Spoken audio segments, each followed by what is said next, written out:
All right, with it being after 7, you all set? Yep.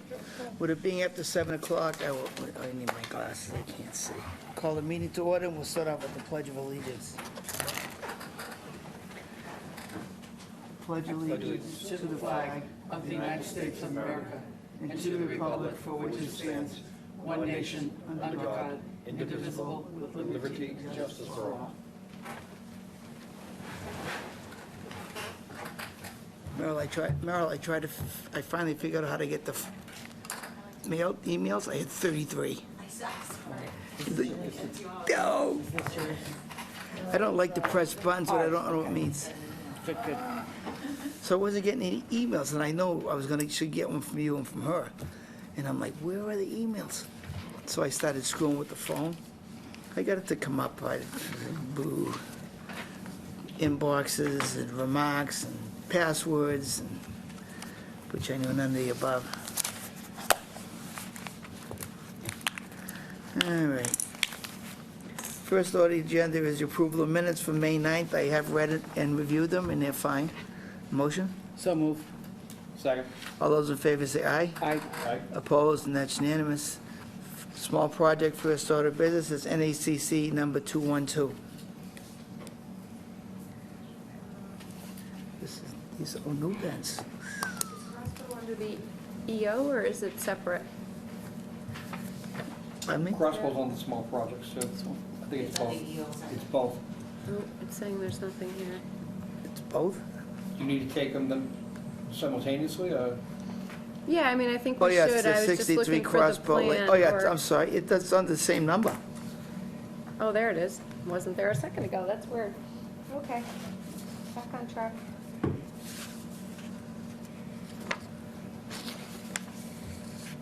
You only have one, although you do. So this is the plan you want in your, so you can see in the, is the owner here? Okay. Okay. You're gonna have a bad day. Did you give them photos or? Yeah. Okay. So you can see the prior shed located here on the plan. That was a violation.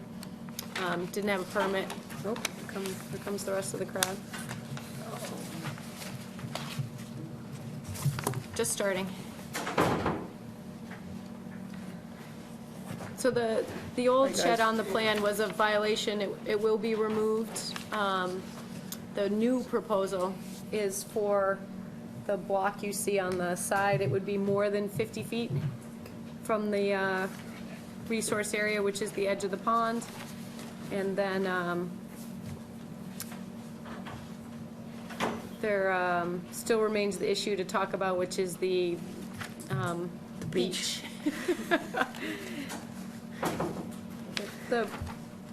The shed, because it's a new shed and the old shed will be removed under the enforcement order that I issued previously, it didn't meet the side setback, so that's, it actually met the 50-foot setback, but it didn't meet the side setback. So he's moving it to the other side. It'll be 112 square feet, and I recommend approval as a small project L, just for the fact that it's more than 100 square feet. Okay, and the other one is, that is an enforcement order also. And that's the beach. Right, and I put a photo of that in your. Oh, yeah, it's very descriptive. Right. So I told the owner that, you know, generally, that's not allowed. The different thing about the edge of the pond here, because it was man-made, it seems to have always been developed right up to the edge. There are no, along this stretch of the pond, there aren't any houses, when you go back in time, that had buffer zones on them. I think this predates almost everyone on the commission as well. No, it doesn't. It doesn't? These guys are... You were here for digging of the pond? Probably not the I permitting. don't remember it. It was 80s, Yeah, I so, don't remember Follows that. we dig No. that pond? Because I was on- Built, but I wasn't on the commission.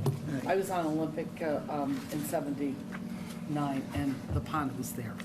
Sean, would you like already. to comment on the second enforcement order on the beach? I'm gonna hold Nothing else, I'm just walking in and Okay. Joe? interrupting on that. So, just so I understand the order of procedure, where, the original request was to cite a generator and to gain permission for the generator. So that's part of the application of a small project, as well as during that review, you found the shed, and their willingness to relocate the shed is also being encapsulated into that same project. They're removing the old shed. Okay. The old shed's just gonna disappear. Just So this disappear. is just a new application for a shed, which does meet the setbacks and the sizing. The generators, we sign off on if they're more than 50 feet, just because we get so many applications for electrical and plumbing work that doesn't really impact the ground. They sit on the ground, but it's like your air conditioner units, those sorts of things. As long as they're outside of the no-build zone. Okay, so We the discussed some generator time is ago. not part of the small project application, It it's just the doesn't shed. need to be, because we've been doing Understood. those administratively.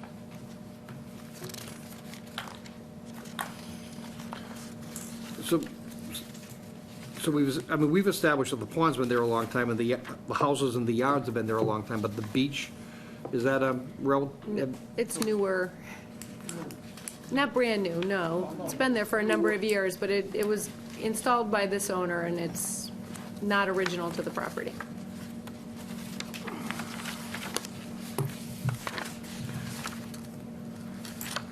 as much as I'd like to let them continue to enjoy to use that beach, I mean, reality is it's right on the bank, and as beaches would normally be, and it's something that just isn't permissible. I actually think they filled in some of the pond. If you look at the big picture, it's beyond Is the history? the other area, okay. where the fire pit is. I think it used to be water. Yeah, I think so too. Yeah.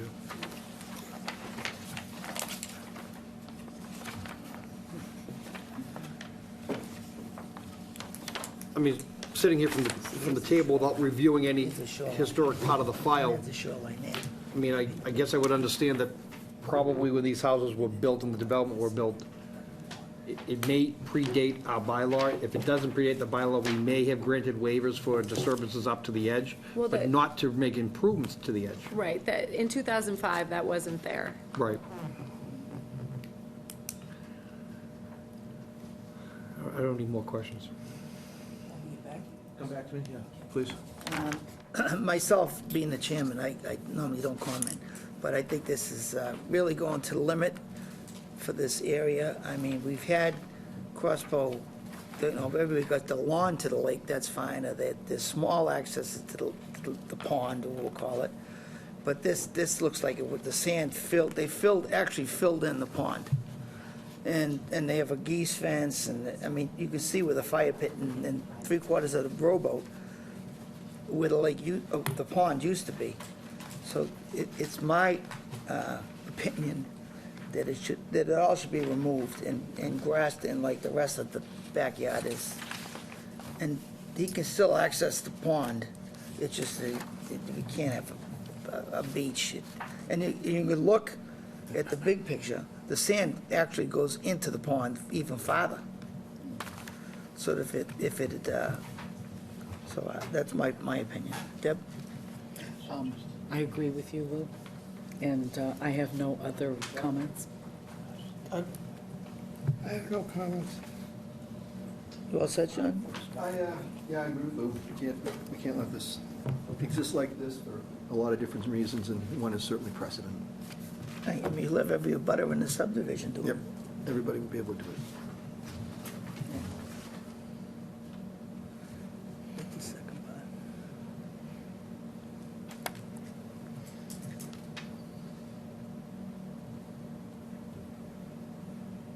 So, can I ask, Jenna?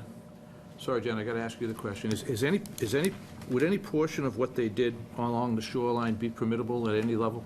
Let's say they had come to us, and let's say there were no violations on the thing. Would any of it have been permittable in the first place, or is this just something that doesn't fly? I'm asking because I want to get a... No, I think if anything, you'd be inclined to require a no disturbance zone, not allow them further encroachments into. Yeah, we'd establish something. And applicant is not here.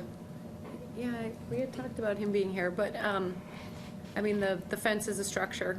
It's in the no disturb zone, never mind the no build zone. I understand sort of the characteristic of, I didn't find anything in this filing. It's very minimal as to the plans and what the development of the lots was supposed to be. This house is in bordering land subject to flooding with no Loma. I'm just guessing the construction of that pond kind of threw off the dynamics of this area, and sort of a different kind of construction was allowed based on the artificial nature of what's out there. It was gravel mining, wasn't it? Yeah, they had drag line and gravel, they made that lane. Follinsby made that. Right.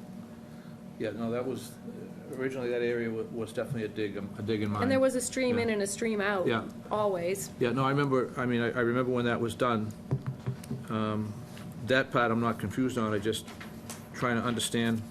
I should know the answer, but I guess, That was even before you. well, not before I was born. No, not before you were born. Before I took a seat on this commission, That used perhaps. to be I a don't even dirt know. road What back year then. was Oxbow Lane built? 80s.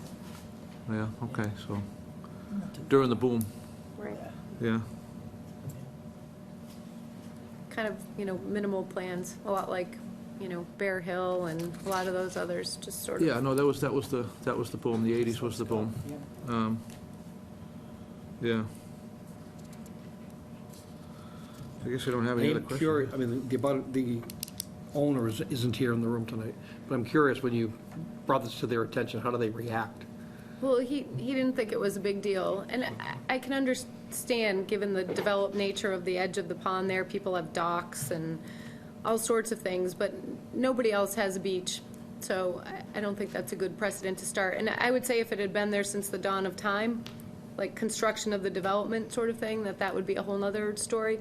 But it clearly went there well after Wetland Protection Act regulations were in effect, and probably shouldn't be there. I mean, all kidding aside, we can start with him, or whoever it is, and make them oppose the child and restore the waterfront to the buffer zone. And just start with him, and every applicant that comes before us, make him concede. So he's getting a good deal. Because we don't normally let anybody grow grass right to the shoreline. We're looking at the aerial photo, I just asked Joe. The larger aerial photo, to the right of the beach, there's an area that appears to have some light posts or something. I was just trying to identify what that was. The mulch area? I guess on that picture, it looks like a mulch area. On the picture that we have here, it looks like there are 3 white poles. I think they're bird houses. Was that right? Okay. That's where the Okay. generator's gonna go. Yeah, no, I just No, couldn't, the generator's going up next to the house. Next to the house? Yes. Okay. I saw something squared off on the plan, so I thought that's where it was going. no, I was just asking about this area here. I just couldn't get a clear picture of what that was. Oh, yeah. So I guess the answer to my question is, had this been a clean filing and had this come in this way, we would likely not permit it anyway. I don't think so. It's unlikely, is that what I'm asking? In the no disturb zone, I would. In the think not. 25, yeah. So I'm a little confused, a little curious about why are we segregating or separating the two issues? One under a small project, which is permissible to build a shed. Yep. At the same time, we know we have a violation that's clearly in the wetland, in the pond, So this all on the same started, lot. Would we not tie them together under the same filing? so I have an EO on the property under which we can do any kind of restoration. So he's already going to remove the existing shed under the EO. And because he thought that the beach area was sort of a non-issue, just some sand on the edge of the shoreline, he wanted, again, I thought he was going to be present, to present that to you as something that really shouldn't matter, versus putting a new shed in is what he should have done in the first place when he installed the last one, something he should have permitted. So now he's permitting a brand-new, fully legal, fully compliant shed, not in the ground, going to propose it. Under the EO, he's going to remove the old one. and potentially remove the beach if that's what you are directing him to do. So is this here as a small project? Just the shed. So it's also on the clearly not. agenda, it's on the agenda later as an EO. Two separate issues. Do you feel this is a small project? The new shed? Yeah. Yeah, 50 feet away, 100 square feet, plus or minus, we've always approved. So if this Under- wasn't a small project, say it was a larger project that required a full NOI filing, and we discovered things, we would discuss and debate annexing those other items into the permit for this and do it all under a single permit? Is it We because wouldn't this? permit a violation. We talked about that at the last meeting. We don't permit violations. We issue enforcement orders and require restoration under enforcement orders. I separated this out because now he's admitted the old shed is a violation. It doesn't meet the side setback. It actually does meet the wetland setback, but I think it's larger than what you would permit under a small project anyway. Has no permits, so it's gonna be removed under the enforcement order. How far is the new shed proposed out? The new shed is more than 50 feet, so it's And where's- 50 Where's feet. this existing shed? How far out is it? It's exactly 50 feet to the edge of the BVW, high water mark of the pond. The new shed's more than 50 feet. So what we should do is deny the small project until they comply, modify the enforcement order, and then once they comply with the enforcement order, we then can hear the small project. I'm fine with that. That's the reason? That's right. So get compliance under the enforcement order first, and then have him apply for the shed. So are they going to file a notice of intent for the repair, for the cleanup of the beach area? No, we're How gonna, are we gonna know what they're gonna do? we're gonna condition that under the enforcement order. That's why I asked you to sort of take the enforcement order out of, So we're gonna tell them how to do the project? there is no project, it's restoration. We've always permitted restoration of a violation. So, no, I understand that. Never as an NOI. NOIs are optional. You can permit an NOI, but you can also not do it. You My- can't require it. My confusion is the blending of the two. I'm inclined to agree with Sean. Let's issue the EO first, clean the place up the way it ought to be legally, and then we can entertain a small project. Okay. I don't know, Because I isn't that mean, one of our rules, we don't issue an NOI if there's a Well, there's a, standing well, that's enforcement where I order? was, that's exactly where I was So driving at. sometimes is enforcement if we have a orders known require violation, we the don't approve an NOI. it could, you're absolutely right. Well, that's not true. We How do just, we know what work he's gonna do? Well, We're we're- gonna we're- dictate the work he's gonna do? We're gonna direct it in the order, in the Now, EO. since when do we do the design work and all that It's not stuff? design, we're directing a restoration. Yeah. We're not designing anything, we're saying restore it. And the restoration Restore plan it is to what? To Well, what condition, exactly? I can how? It's require original him, condition. in the new NOI, I How can do we know require, what the original condition Well, I was? would say it, We can see it. you can see it. We can see it. I think in this case, if we just let them restore the glass. yeah, that's what it that was would- that before. would be If you look fine. at the But he's picture on gonna- the but screen if he right filled now. it with sand into the pond, he No, wants the beyond. sand removed. Right. Yeah, the Right. sand, That's the sand has to That's be part of the removed. restoration. That So would he's be gonna get a machine in there, and they're gonna start digging around. Oh, you can dig it by hand. I don't think it's any trouble getting it out of there by hand. I would say it was That's not- put in by hand. Well, I haven't they been out have. there, but I would say. When we direct restoration, whether it's a sand in a pond, or whether it's old tractors and trucks in a wetland, we very rarely, if ever, tell them how to do it. We just tell them that we want it done, and we give them a time period to do it. We don't tell them how to do it. How they do it is their problem. But I think, if I'm hearing Doug correctly, we keep saying the word "it." What does the applicant know "it" to mean? Is it sand? Is it restoring vegetation? Get the sand out. Well, no. Is it plantings? Is it a barrier? What are we asking? Are we asking him That to should bring be it? defined as to what he's Yeah. gotta return it to. I think the word original condition is very clear. But he may not know what the original condition Well, was. fortunately for everybody, we have Jen here, who's a Well- wetland scientist who does. We have this photo right here on the right, that shows original condition. We've That's done a what I lot would expect. of shoreline restorations projects here. We did 2 or 3 this year on Lake Kachikwick, where there was some very aggressive mowing right into the lake. We just issued the same language in those EOs telling them to restore the site. We didn't tell anybody exactly how to restore it, but they did. They submitted restoration plans to us. Jen reviewed them, and if the biology met the criteria for that site, So he should submit something. that Yeah, shows I will, what he's gonna I will do. require him to submit his construction sequence. that would be usual. That would definitely be usual. If that plan on the right there shows what the site looked like before this beach was put in, That's it, yep. all right, so you What, restore it to that. What do you want to give him for a timeline? Right away. 1 year, I know, but we gotta give him, 1 month, the second month? June meeting. Yeah, 30 days. okay. To what, to come back to us, to actually do the work? No, that it's done. To do it. And then we'll do like we do, Well- like we normally do, we'll issue the Well, hold on, fines. that's a valid question, too. Now, are we asking the restoration plan be submitted to you first for approval? I'll require that he tell me how he's gonna do it, that he just not go do it, that he, I think that, I mean, we can require that it be by hand. well, that's what I'm saying. I think, to Doug's point, we got to put some nuts and bolts in there. I agree with Doug. We have to give some guidelines. We can't just say, fix it, and let somebody take a D9 in there and clean it right up, you know? We have to be a little bit reasonable and give some direction, right? And I also agree with Doug, we don't want to get into debate as to what it was like at some point in time. I mean, tell them, plant grass all the way down, or, Well, you could- yeah, but in that picture, you can see it's really worn towards the end. The issue with the different photos is the level of the pond. So if you go down there right now, the water's way up over the lawn. Or at least last time I was out there, you could probably go out there in a month, and the water's probably back. But you know how to determine mean high water. I mean, Okay. that's All right. so- one of the things I know you know how to do. So what do you want to do in a month?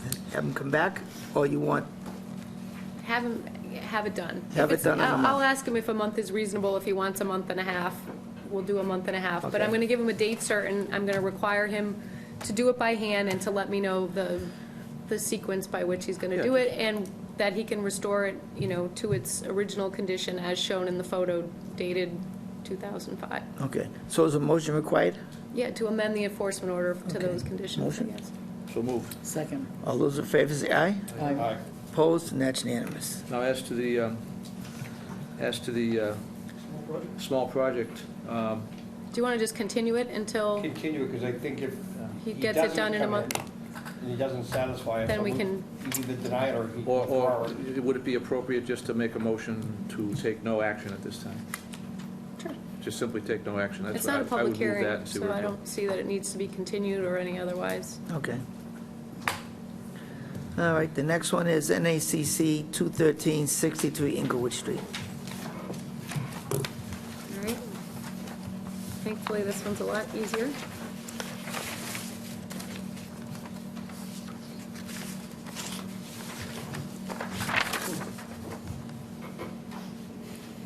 So you have this plan in front of you. Oops. So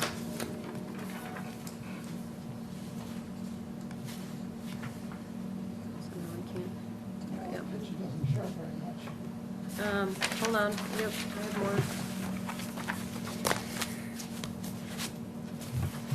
Do you have photos from this? Maybe we didn't print them.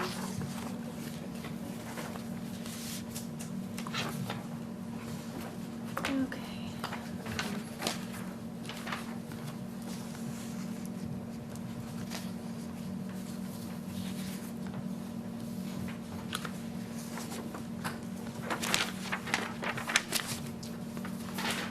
So this is in riverfront area and the 100-foot buffer zone.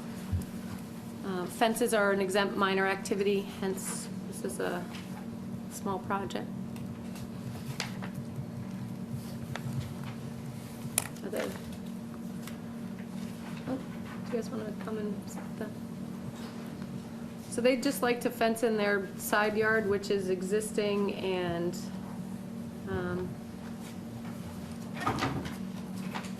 very much already disturbed and somewhat fenced in with old rickety wire and various other types of fallen down fencing. You can see the Shaw sheen in the lower portion of the photo. We went out there and measured, it is more than 50 feet from mean annual high water. and more than 50 feet from the edge of BVW. And there's 3 types of fencing proposed, I think it's 2 different kinds of vinyl, correct? And then chain link on the side?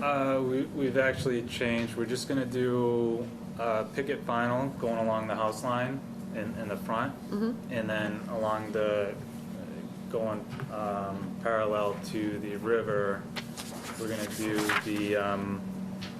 just the rolled wire fencing. And then the same thing, run that along the back edge too. So by rolled wire, you mean you would stake it just, Yeah, so With no, metal no posts? digging, no, it's just the, you know, kind of like garden fence, but also just it keeps in animals, just keeping in the dog and keeping kids from going back there into the river. That kid doesn't count. Yeah, Yeah. Yet. yeah. Sean? No questions. Mike? Joe? No tree removal, right? nope.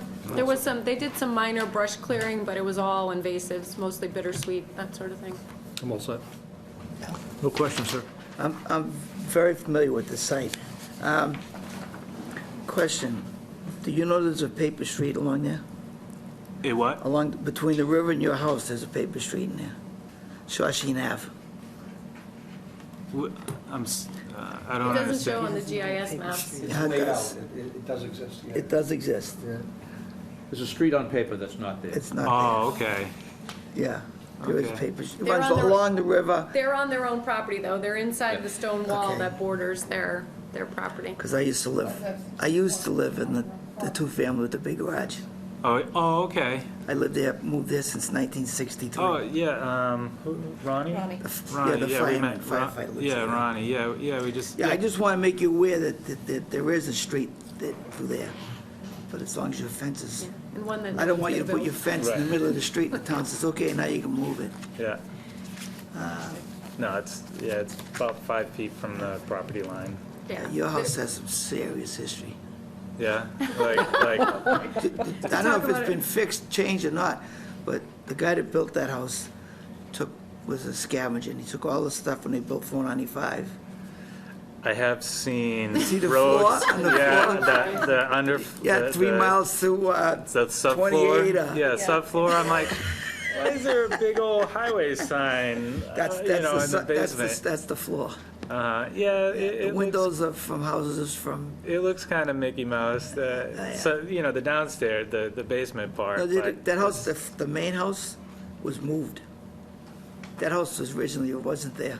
Really? Neither was my house, the two-family. Uh-huh. That was moved. The house across the street was moved. Wow. Probably when 495 was built. It was. A lot of the houses That- were on where that the highway neighborhood. is now, and they moved a bunch of them. Yeah. It used to be known as Little Italy. Yeah. Okay.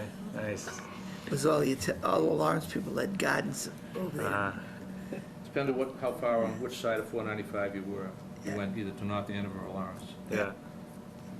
Yeah. Okay, I have no questions, sorry. No, that explains that. That gives me some answers. I thought it was the guy we bought it from, Kevin. Kevin Smith, yeah. Yeah, I thought it was his handiwork. Maybe he was a No, no. collector. Yeah, previous. No, he bought that, he bought the 2 units Right. off the family that used to live there. Yeah. Good. Yeah, those 2 houses where you live, and the house, the second floor, actually, he had a 3rd house. He tried to put it in the middle, and they made him get it out of it. It was a garage, and he made a house out of it. Huh. And they moved that over to Glenwood. He bought another piece of land, but he tried to okay. put 4 houses, five units in that piece of land. So it was cluttered pretty good. Interesting. It's a great neighborhood. Yeah, we like it so far. Yeah. When you have your fence, you can have your kids. The kids can play in the street. Well, you see the kids across the street. Yeah, yeah. Yeah, the key to the fence is, well, we got a dog, keep the dog inside, and then, you know, with the kid on the way, that's the utmost importance is not to have it Yeah. wandering into the river or into the woods at all. Good.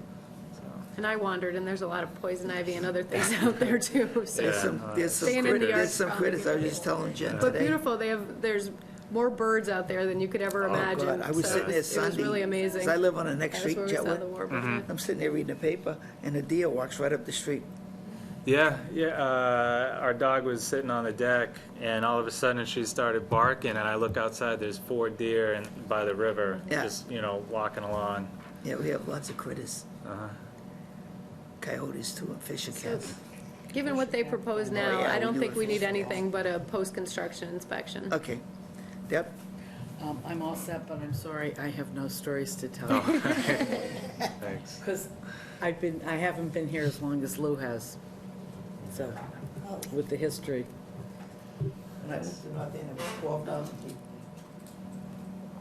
Salem Street was a dirt road. Salem Street was dirt. Actually, Salem Street was a summer vacation area for people that lived in Boston. These are closed streets in the wintertime, pile of snow up so you couldn't use them. Winter These young Street. people don't want to hear about you old folks. We used to have a lot of, when Stories North about Andover was it. small, we had a lot of fun. Deb, remember, there's no extra charge for any of the entertainment. It comes with a fee. That's why when people tell us that certain pieces of property are perfect, we know better. Yeah. Doug? No comments and no stories. Mr. Chairman, I move that we consider this a small project under the letter H. Second. All those in favor say aye. Aye. Opposed? And that's And unanimous. accordingly, I move that we approve the small project with, Jen, what would you like, a post-construction? Post-construction. Yeah, post-construction review. Second. All those in favor say aye. Aye. Opposed? And that's unanimous. Thank you, all set. Okay, thank you. And Jenna, you just call. Oh, I'm gonna write something up and you can either pick it up or I'll send it to you and then we'll do a post-construction when you get it all done. Thanks. Next one is another small project, 214-31 Circle, Johnson Circle.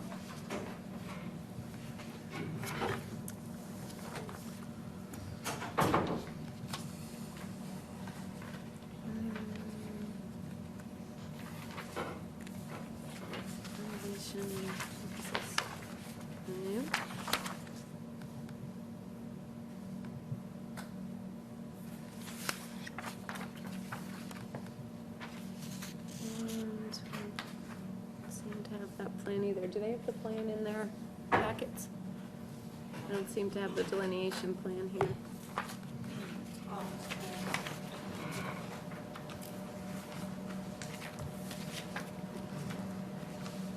Okay, I'm doing well here. Hold on 1 second.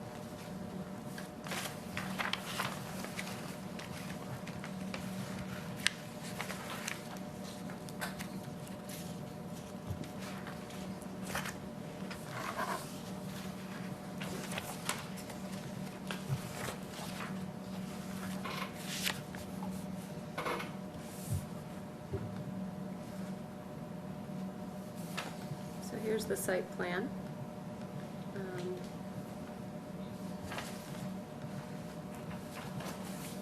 So originally, when we received this plan, you can see the 100 is right at the edge of the proposed addition, which is proposed on sonotubes. When we went out to review the delineation, you can see down the bottom here that straight line across between flag A5 and A6 doesn't really match with the topography, and so neither does really the delineation. So we brought that delineation up to match that topographic line, which made sense. The backyard kind of funnels down and into sort of an intermittent stream that then feeds out into a much larger wetland. I didn't really think for the purposes of this project that she needed to go back to the engineer and get a whole new plan based on a 5-foot line, but that does move the 5-foot into the addition on sonotubes and mostly the deck.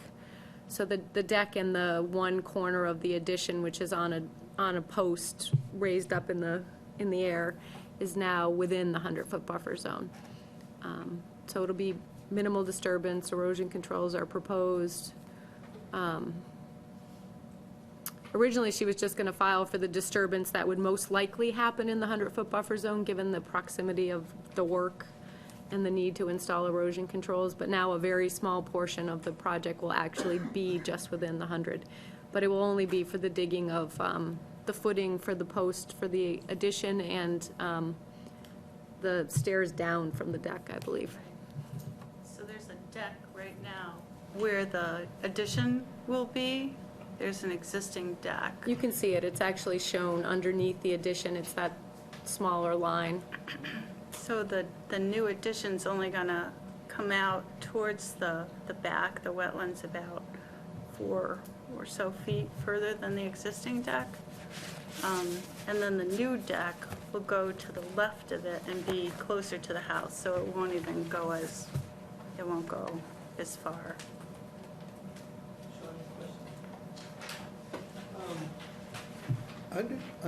Under L, is it for decks and sunrooms, or just decks? So L is any small project of minimal disturbance. No, it's the other. It's other, It's other. right, so there is 300 square foot decks, Yep. 300 square foot patios, Right, but clearly, you know, the deck portion of this would clearly qualify. The addition, if it were on the ground, would not, we would have done an RDA, but given that it's raised up yep. on sonotubes and there's already a deck in that location, I didn't feel that this sort of rose to the level of, What activity will be going on within the 100 other than the deck sticking out during the construction process? there'll be one of those posts will be in the, Yeah, but what about doing, like, storing materials, any earth movement? I mean, is there any earth going to be brought in?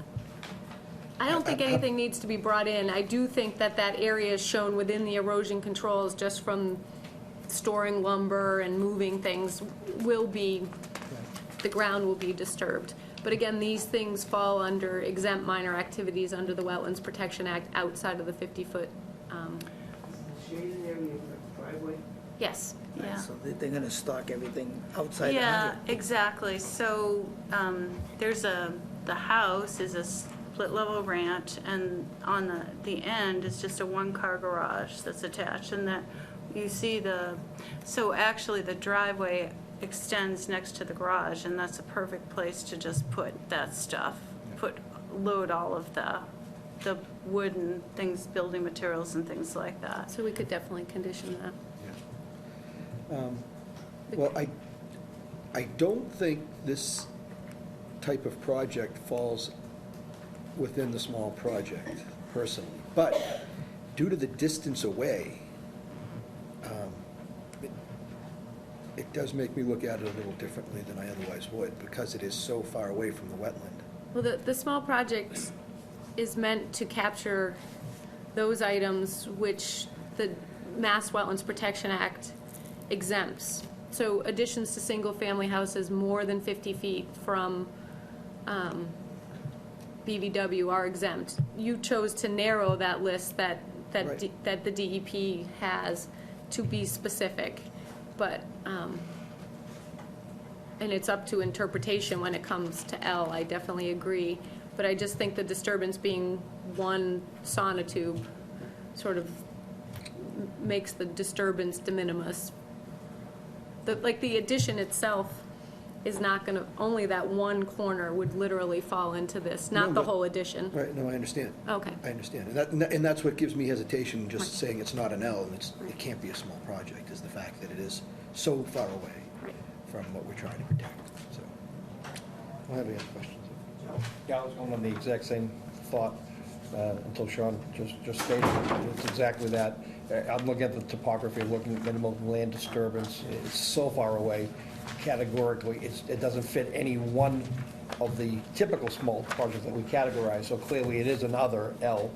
I was also looking at the fact that, so if they were to build this in a location and preserve the existing deck, while the existing deck is there, we'd let it be there, and they'd be below threshold with this new addition, so I think we'd allow it. So the fact that this simply doing them simultaneously, I think it's the same net effect, so I think it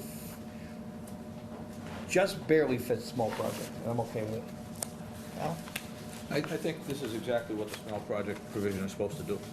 When you and I sat on that subcommittee generating the small project provision, this was exactly what it was. Without the small project, this would be an IDA for one sonotube.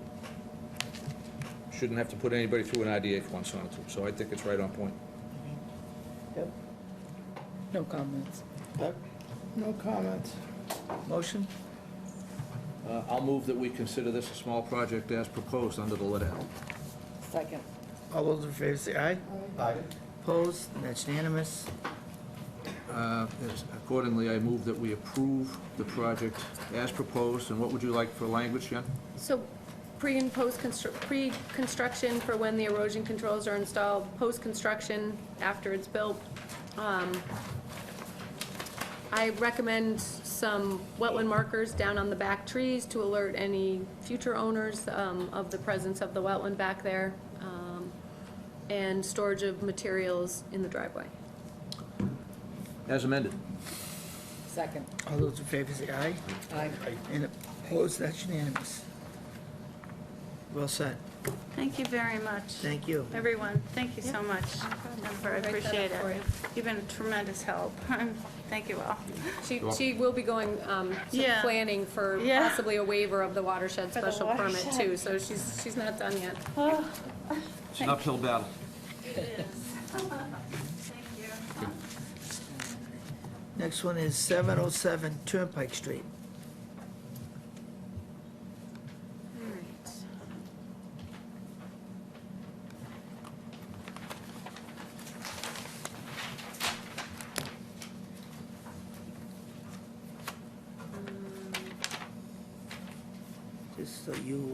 Just so the commission knows, this is the Countryside Real Estate property on 114. Okay, all right. The Countryside Real Estate property on 114, this is the house that we're talking about. Thank you. So this was prompted by a call from, about a ruptured fuel tank being removed. When I got there, we had clearly had a filing on this some time ago, so I knew there were wetlands. Thankfully, it's in the front of the house, it's within the existing driveway. There was a closure report submitted regarding the fuel spill. There's some monitoring wells in, the tank is gone, the contaminated soils are gone. There is a trustee of the property who's handling what I'm assuming is gonna be its sale potentially.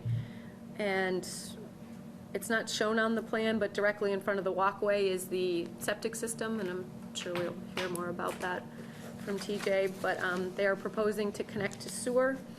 These wetland lines come from the plan that was done when the addition was done, and as you probably know, across the street, there is a wetland that's not shown, right along where that you see that W line. There is also a wetland over there. So the buffer zone, I mean, the whole site's basically in the buffer zone, doesn't really change much. So with that, I'll turn it over. My name is TJ Melvin of Christensen and Sergi, here on behalf of the applicant, Cheryl Fitzpatrick, for the project located at 707 Turnpike Street. As Jen had mentioned, the existing oil tank has been removed, and the subsequent closure report has been submitted. They have been doing some monitoring of the groundwater monitoring wells. In the latest report, it said that none of the levels exceed the standards as required.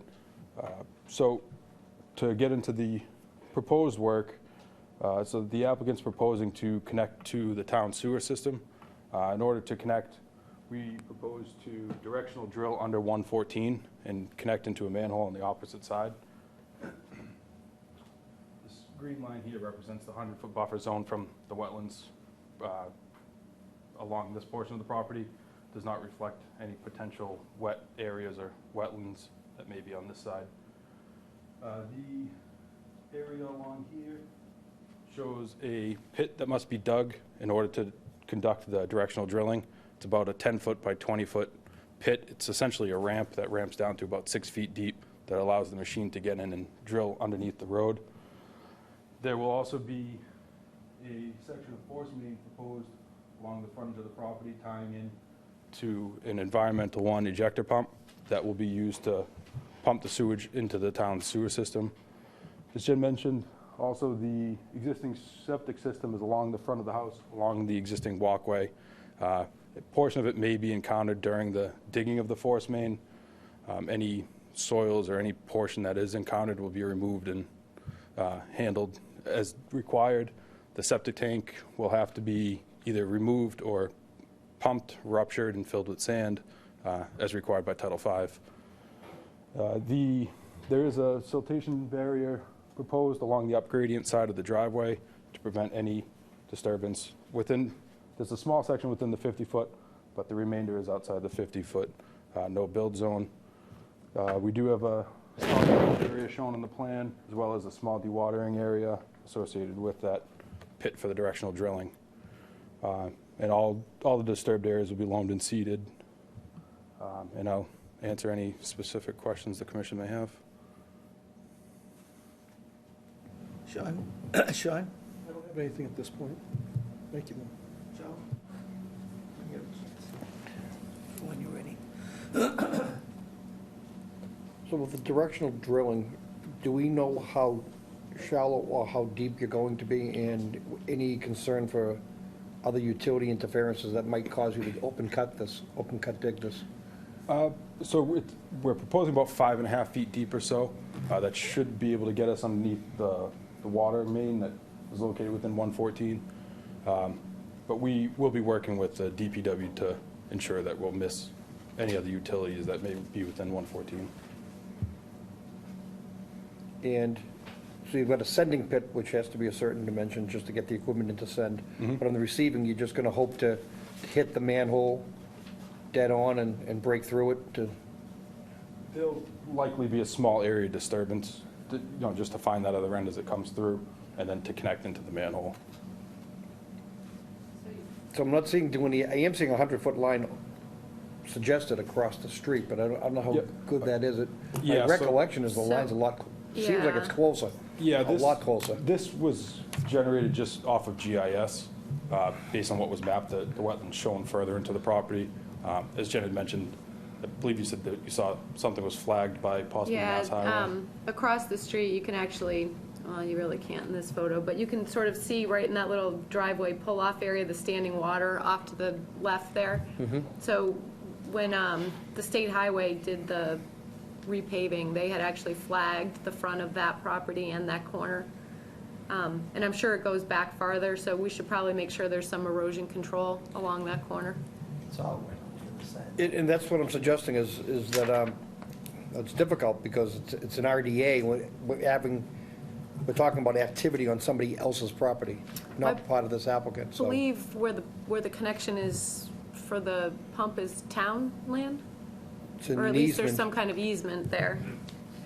It looks like it's an easement there. You can see the dash lines through here. So that doesn't make it town land, that makes it a town easement. So the land, again, I'm not getting into the, Lines crossing the property owner unknown. You have the easement where this manhole is, but then the force main is crossing at that corner. of the that's right. That easement runs all the way over to Woodley on Chestnut Well, I Street. know so I'm going to suggest that the easement is privately owned. There's the highway layout, and the land to the northeast of the highway is privately owned. I think it's McGregor on, Yes. it may even be Yes. 2 McGregor pieces. He owns both. That's right, the 2 McGregor pieces, and there's work being proposed on private property shown on this. Now, we're not necessarily giving property rights to anybody through this discussion, but what we are looking at is activities in protecting wetlands on somebody else's property that should be discussed in this hearing. And what we have is activity on the other side of the street as well as on this property, that if we're gonna permit it and we're gonna show it, and I think there needs to be some sort of recognition that by that property owner to grant permission for us to condition something on his property. But again, it's not a survey, it's, I think the survey is very specific to Mr. Keemick's property itself, Countryside's property, but, and the other information across the street is probably just somewhat accurate and not a survey, proper survey. But I am concerned with activity across the street in at least a buffer zone, if not the resource area itself, that we have to talk about and somehow show on this, and when we engage in that conversation, it happens to be on somebody else's property. But isn't there an easement that allows exactly that? I bet the easement runs to the town, not to Mr. Kemick.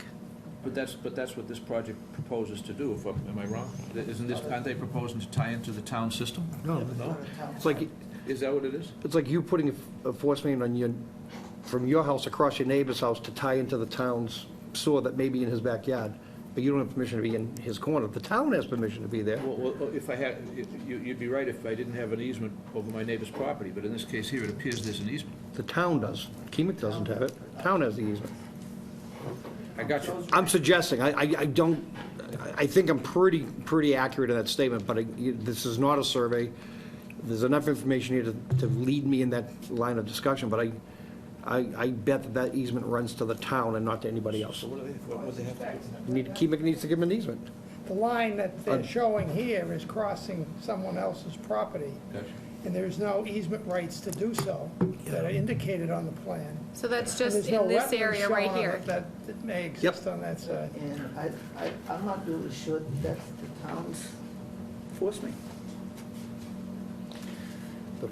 Yeah, no, That's Force the mains in this town's. town were done in so many different That's- ways. That's the one that goes over across to Woodley. That is the town. that's that goes to absolutely, Woodley, that doesn't that's go to- absolutely the town's easement. I remember when it was installed, I remember when the subdivision was built, we permitted the subdivision, we permitted the pump station.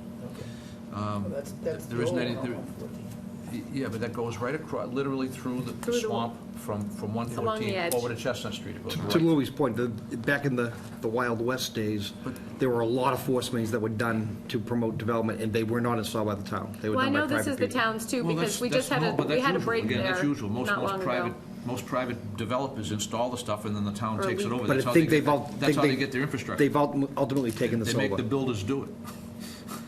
All right, so it seems to be concessions of the board to continue this till we get some type of paperwork from the butter across the street that Well, or that it's, the town is granting him the right to be doing this. if the town I'm not can even going to grant that, I'm not going, that raises the question.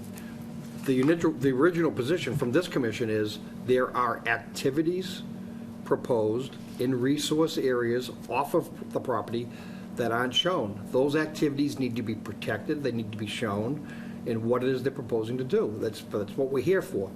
Whether he has permission from the town or the other landowner or not is sort of immaterial to us. I just point out by way of caution that is somebody else's land, and if we were to give them permission to do the work, we're not extending permission to tie into on someone's land. All we're talking about is if you can work that out, we're giving you permission to do that work. That's all we're saying. Right, but we want to see what the erosion controls are on the other side of the, And that's how I started the conversation. is Exactly. Activities are proposed over there, and we see nothing on it. Got it. In 5.5 feet, you might be in the water table. and I had mentioned to them that I didn't think they needed to delineate on the other side, that strictly saying that, estimating a resource area and showing how they're going to protect it would probably be fine if they can't delineate on somebody else's property, which I'm guessing is probably the case. I don't know what the commission feels, but like 5.5 feet, he's saying minimum. If he goes any deeper, he's definitely gonna be in the water. Yeah, they're gonna be, well, They're going to be on the water directional table. drilling's gonna be good. It's the sending receiving pit that'll be in the water. We know, yeah, we know the water table. So do out they there. need a receiving Well, that- pit too? Yeah, I mean, when you target through, you need to pull the pipe through, and you need to make that final marriage into the manhole. So that's the question I first ask is, are you hoping to hit the target dead on and just blast through the manhole? It's just not the way it works. You It ain't gonna happen. gotta dig it, and you gotta tie it in. So they need to show more on the other side of the road. And Yes. the reality is, it's a force main, so I'm gonna guess, I haven't seen, we're gonna want the town's standard of what you're gonna use to tie into that manhole, but I think it's gonna be an outside drop. Okay. You're not gonna be able to just simply put a gushing force main onto the table of a sewer and have it splash all over the place. Yep. You're gonna have to build so there's gonna be an excavation around that whole manhole with a Yep. full structure, and it's gonna take, some time to do that, including all the dewatering. So that sort of detail is lacking on this plan.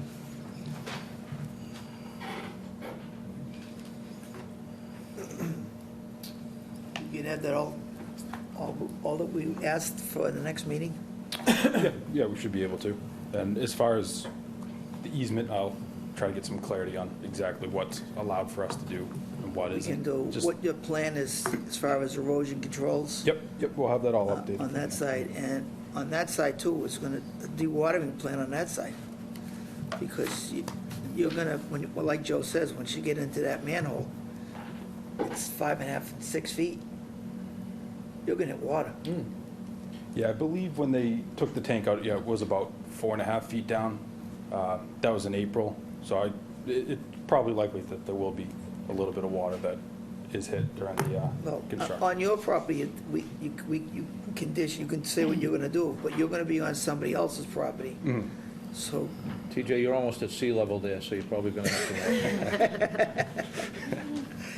so just so everybody is, so when you start this project, everybody will be on the same page. That's the only reason why I asked that. because- Okay, yeah, we'll definitely clarify that for the next meeting.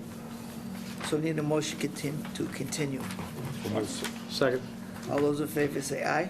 Aye. Opposed, and that's unanimous. I just had one quick question. How Jen had mentioned about just not showing the wetland, but on the opposite property here, is that okay with the commission not? I would just do an offset, say, Okay. wetland offsite approximately, if you're gonna put erosion controls in, you could say like 5 feet off or 10 feet off, approximate, something like that. Yeah, I just wanted to make sure the commission was okay doing it that way. Yeah, just as long as we know where you're at the manhole cover. Okay, thank you. Thank you. All right. Next one is 562 Boxford Street.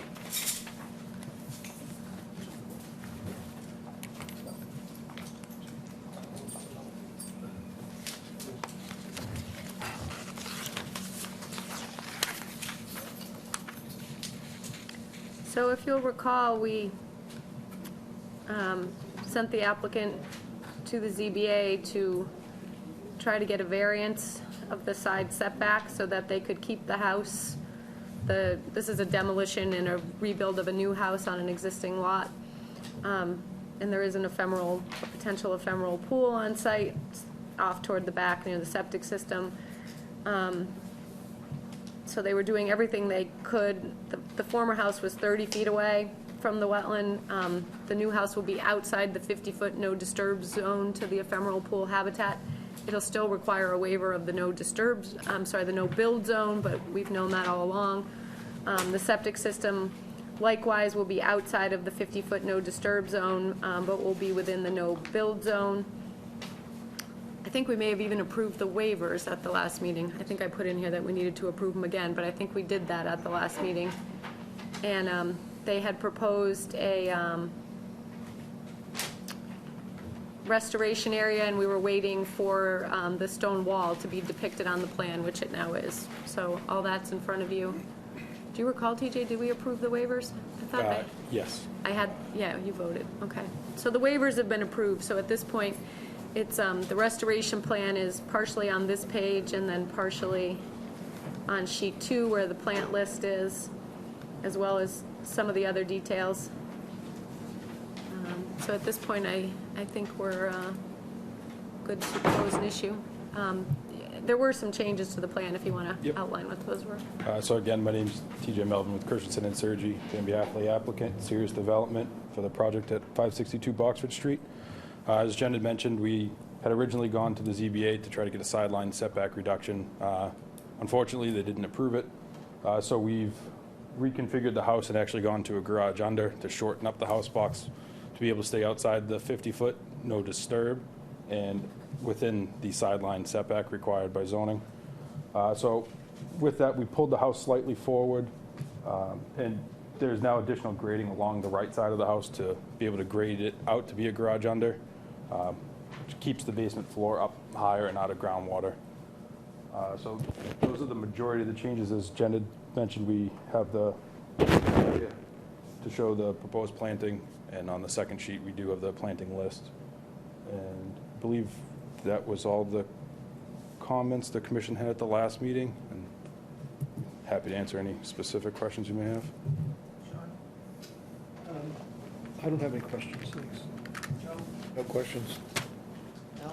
No, I'm all set. Good. Doug? So, Motion? You have to check, see if it covers first. Oh, what's that? We have to ask about abutters. Oh, do we have any abutters here for 562 Boxford Street? I know we do. Mr. Chairman, I move that we close and issue in 21 days. Second. All those in favor say aye. Aye. Opposed? That's unanimous, you're all set. The next one is 242-1735, 1429 Osgood Street. Request to continue to 6/13. So moved. Second. All those in favor say aye. Aye. Opposed? And that's unanimous. Next one is 242-1728, 500 Boxford Street. So everyone should have in their packets the consultant's review of the ephemeral pools. Just to summarize, he did 3 site visits out there, one of which I accompanied Mr. Wells on. Ephemeral pool A, there were no obligate or facultative biological species found in the pool. In ephemeral pool B, spotted salamander egg masses were found, but not enough to certify it as a vernal pool, a state vernal pool. But as I put in your packets, under criteria A, that's biological criteria to certify it under the town's bylaw as an ephemeral pool. So that's the new information, and with that, that's the new information, the vernal pool report.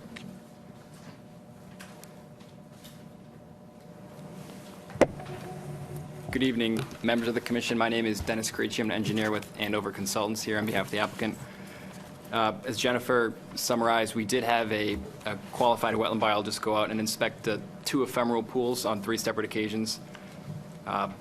We did acknowledge in the ANRAD process that those were ephemeral pools. They met the local bylaw criteria for ephemeral pools. So on the direction of the commission, the wetland biologist is out there looking to see if they could be certifiable under the state's Wetland Protection Act. Dan Wells, the biologist with Goddard, did a thorough job kind of explaining what the criteria for a certifiable vernal pool under the state Wetland Protection Act, what those criteria are.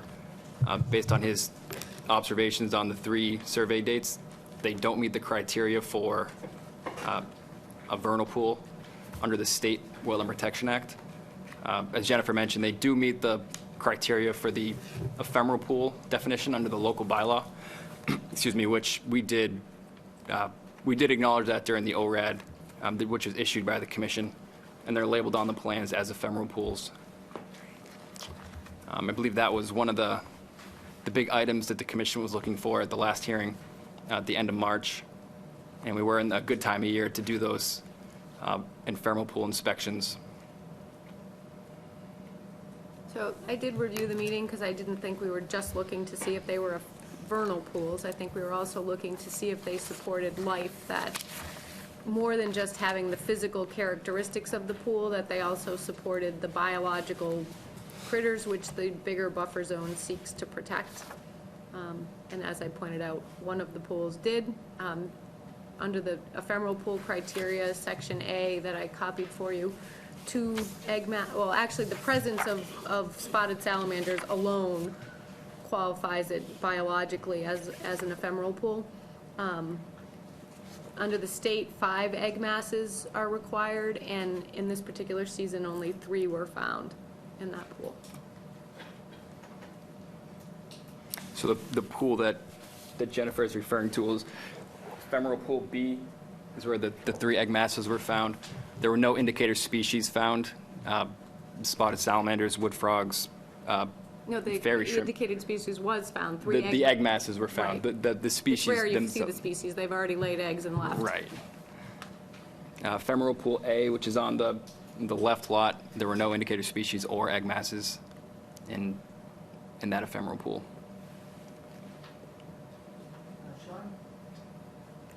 So where does that leave us, Jen, as far as distances and setbacks? Well, as they pointed out, the physical characteristics alone allow them to be ephemeral pools under the bylaw. I think because these were 3 quote-unquote taxable lots, I mean, it's not, they were taxable, they were being taxed as building lots. It doesn't make them building lots. I think we had a big discussion about that at a prior meeting. Being combined into what they hope is 2 lots. I think we were looking to see if the greater buffer zone was warranted, because, That's what my question's focused on. So where does this leave us as far as setbacks under our bylaw? I think that's subject to interpretation. I think clearly both the physical and the biological characteristics exist in ephemeral pool B. Yep. And I think they're missing in ephemeral pool A in this particular breeding season. Pools tend to have some variation, but I was talking with the biologist. That's why I had hoped his report would contain a little more information, but he did seem to imply that this wasn't an atypical breeding season, that there weren't, given the late winter or late ice off on the pools, something strange going on in the environment that should be taken into consideration. He was saying most pools he was observing were fairly typical, you know. So I think the interpretation is ultimately left up to you, but certainly ephemeral pool B meets the local bylaw criteria as a certifiable ephemeral pool. I think the criteria that allows ephemeral pool A to be an ephemeral pool is based on physical characteristics alone. There is no biological information to indicate. And so that's, I mean, I think that's why we went through this exercise, is lots of things can look like an ephemeral pool, but do they support the life and the breeding that you were looking to protect with the bylaw? And in this instance, A does not seem to contain that biological life. But it has physical, which is plants, et cetera, other. He didn't assess plant, Size and depth for duration. size and of time. depth for duration of time. Yep. Gotcha. Biological being critters. Critters and plant life. Again, there's many criteria to certify under both the state natural heritage criteria as well as the local bylaw. The local bylaw, as in all cases, is stricter and sort of, I don't want to say easier to certify, but it's less strict than the state requirements, And, making the pools easier to certify. It was Mr. Wells that did this? Is that right? Yep. So I've known Mr. Wells for multiple years from when I was a consultant. He owned his own biological consulting firm, and I think he's an individual to be not just trusted, but does very good work and has been doing it for a long time. So then, based upon this report in our bylaw, we have B as an ephemeral pool, and A doesn't necessarily meet that criteria based upon this report. Is that correct? Am I interpreting this right? That's how I Okay, sort of interpret it at this point. thanks. I don't think I have any other questions at this point. Yeah, and I don't want to mince words, and don't want to even sound wishy-washy. You know, we went out there because there was a likelihood they were both going to be certifiable, and they've endeavored to accomplish that, and one isn't, and one isn't. This was not, I agree completely with Dan, this is not an atypical year. This was a very typical year when it came to activity. And if it was going to be used, it likely would have, you know, and even if this was an isolated year when it wasn't at the time when it was being reviewed, so therefore it's not, unfortunately. But on the other hand, B is, clearly. So I think that's the definition we didn't have at the beginning of this process, is which buffer zones are sacred and which ones are not so much so. And I think it's more clear to me now that, you know, B is sacred and A is not as sacred. If I may just make a quick point, and I might just be mincing words, but the local bylaw doesn't certify ephemeral pools. It gives a definition of what qualifies as an ephemeral pool. The state, the Wetland Protection Act, Natural Heritage has a process where you certify a vernal pool, not an ephemeral pool. So neither of the pools would be certifiable as No, the as town vernal has its pools. own certification. I mean, there isn't like a process where you mail it in and get Okay, certified. yeah, but and it's that's where I referred to didn't in wanna- This is, any one of the following criteria will verify the existence of an ephemeral pool. Yeah, and I So- prefaced, I didn't want to mince words, but We don't- the certification under the state Wetland Is Protection different. Act neither pool would qualify as a certifiable vernal pool. They both meet the physical criteria of an ephemeral pool, and one meets the biological. This is under the local bylaw, so I just wanted to make that, I forget how long ago, but more than 10, probably closer to 15 years ago, when we did a complete rewrite of our bylaw. We actually put great emphasis in this change. So we did it deliberately, we knew what we were doing. And I don't think we did it carelessly or recklessly, but I think in the same token is by this definition, it does make not ephemeral, but it's still resource area, it still needs to be protected. But not under the ephemeral pool criteria, but B, absolutely it is. Well, I just have to point out that, and I've listed in my notes to you, that on many occasions, that on projects this commission has approved, on existing house lots with existing homes, you know, people have chosen not to question the ephemeral pool criteria and have just gone with the physical description and called it an ephemeral pool and built their projects in accordance with the stricter. So I think having the criteria and establishing that they exist on this site is important. Otherwise, what, you know, what's the point of having it if it doesn't matter? I think it matters a lot, and not just because, I mean, them not being able to be certified as vernal pools is the whole reason you have a bylaw, so that pools that don't necessarily meet that vernal pool criteria but are playing host to critters that need them are now protected. Right. I don't think we're not just agreeing. No. And we completely agree. And in fact, if It's it only his weren't, comment. No, I think if it that- weren't, His comment that brings it up. Right, that's why I'm. if it weren't for this criteria in our bylaw, we might have taken a stricter stance if this was, you know, that A was in fact an ephemeral pool, and they'd be in a world of hurt. But I think because they've gone down this road, they've actually opened up the door a little bit to look at the site in a different way, particularly in that side. If you recall, it was me that set the ball in motion. The question I asked the applicants at the meeting was, but for the existence of the vernal/ephemeral pools, do they meet the 2550? The answer is yes, they do. They meet the 2550. What makes or breaks their project were these two pools. And prior to that meeting, there had been no analysis done of the pools, so the applicant went out and commissioned the analysis. One of them is not. The science is the science. One of them is not. And one of them has just enough egg masses to be certified under our bylaw, but not under the Act. I'm not saying they're less important. I'm not saying they're more important. I'm just saying that when you look at the site in its totality, there's the chance that the 2550 would be sufficient to protect the resource area there. And that's why I asked that this analysis be done. I said that if they were not vernal, at the meeting, I said that if they were not vernal, I would vote for a waiver, and I will still vote for a waiver because they're not vernal.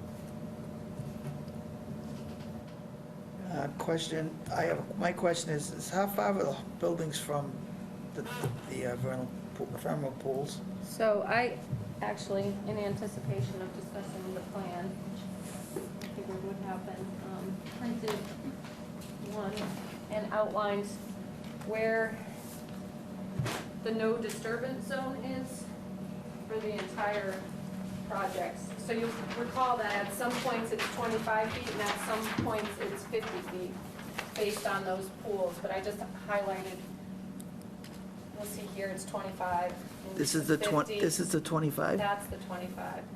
It varies based on, so if you look at the ephemeral pool here, this is more than 100 feet, so it went back to 25-foot no disturb. This is the 50. Up here, it's the 25, here it's the 50, and I'll put the plan up on the screen too. To answer the chairman's question, the two homes are about approximately 51 feet from the edge of the resource area. The ephemeral pools are set back in the resource area, so we can scale, they're probably closer to 100 feet from the resource area. The only thing that's 100 feet from the resource area is Excuse me, the very front of the pool. lot where there's Pretty much nothing but The- nothing the- but the septic physical system pool is- proposed. But we were also dealing here with a previously disturbed site. We're not dealing with, With one house on it. well, still a previously disturbed site. There are conditions that make this different, that allows it to stand on its own. This is not a cookie-cutter situation. That's why we have the discretionary authority to waive. That's the whole purpose of our authority to do that. Well, I thought, not for this project, but I thought on a waive request, they have to have an alternatives analysis. And one of the alternatives analysis is to keep it the way it is, which is the house, building a house on the lot, one house, not two. But I mean, I don't know if I think the basis for my opinion is the fact that it's previously disturbed, the fact that they're not vernal, and the fact that, what's the total acreage of the entire site? Pardon me? The 3 parcels are 4 acres, approximately a little over 4 acres in total. So there is a house there now. By allowing them to add this second house, I don't think it's harming the site, or the integrity of the site, or the integrity of the bylaw. That's obviously, that's simply my opinion, but that's the reason, that's the basis for my position. you want to see this?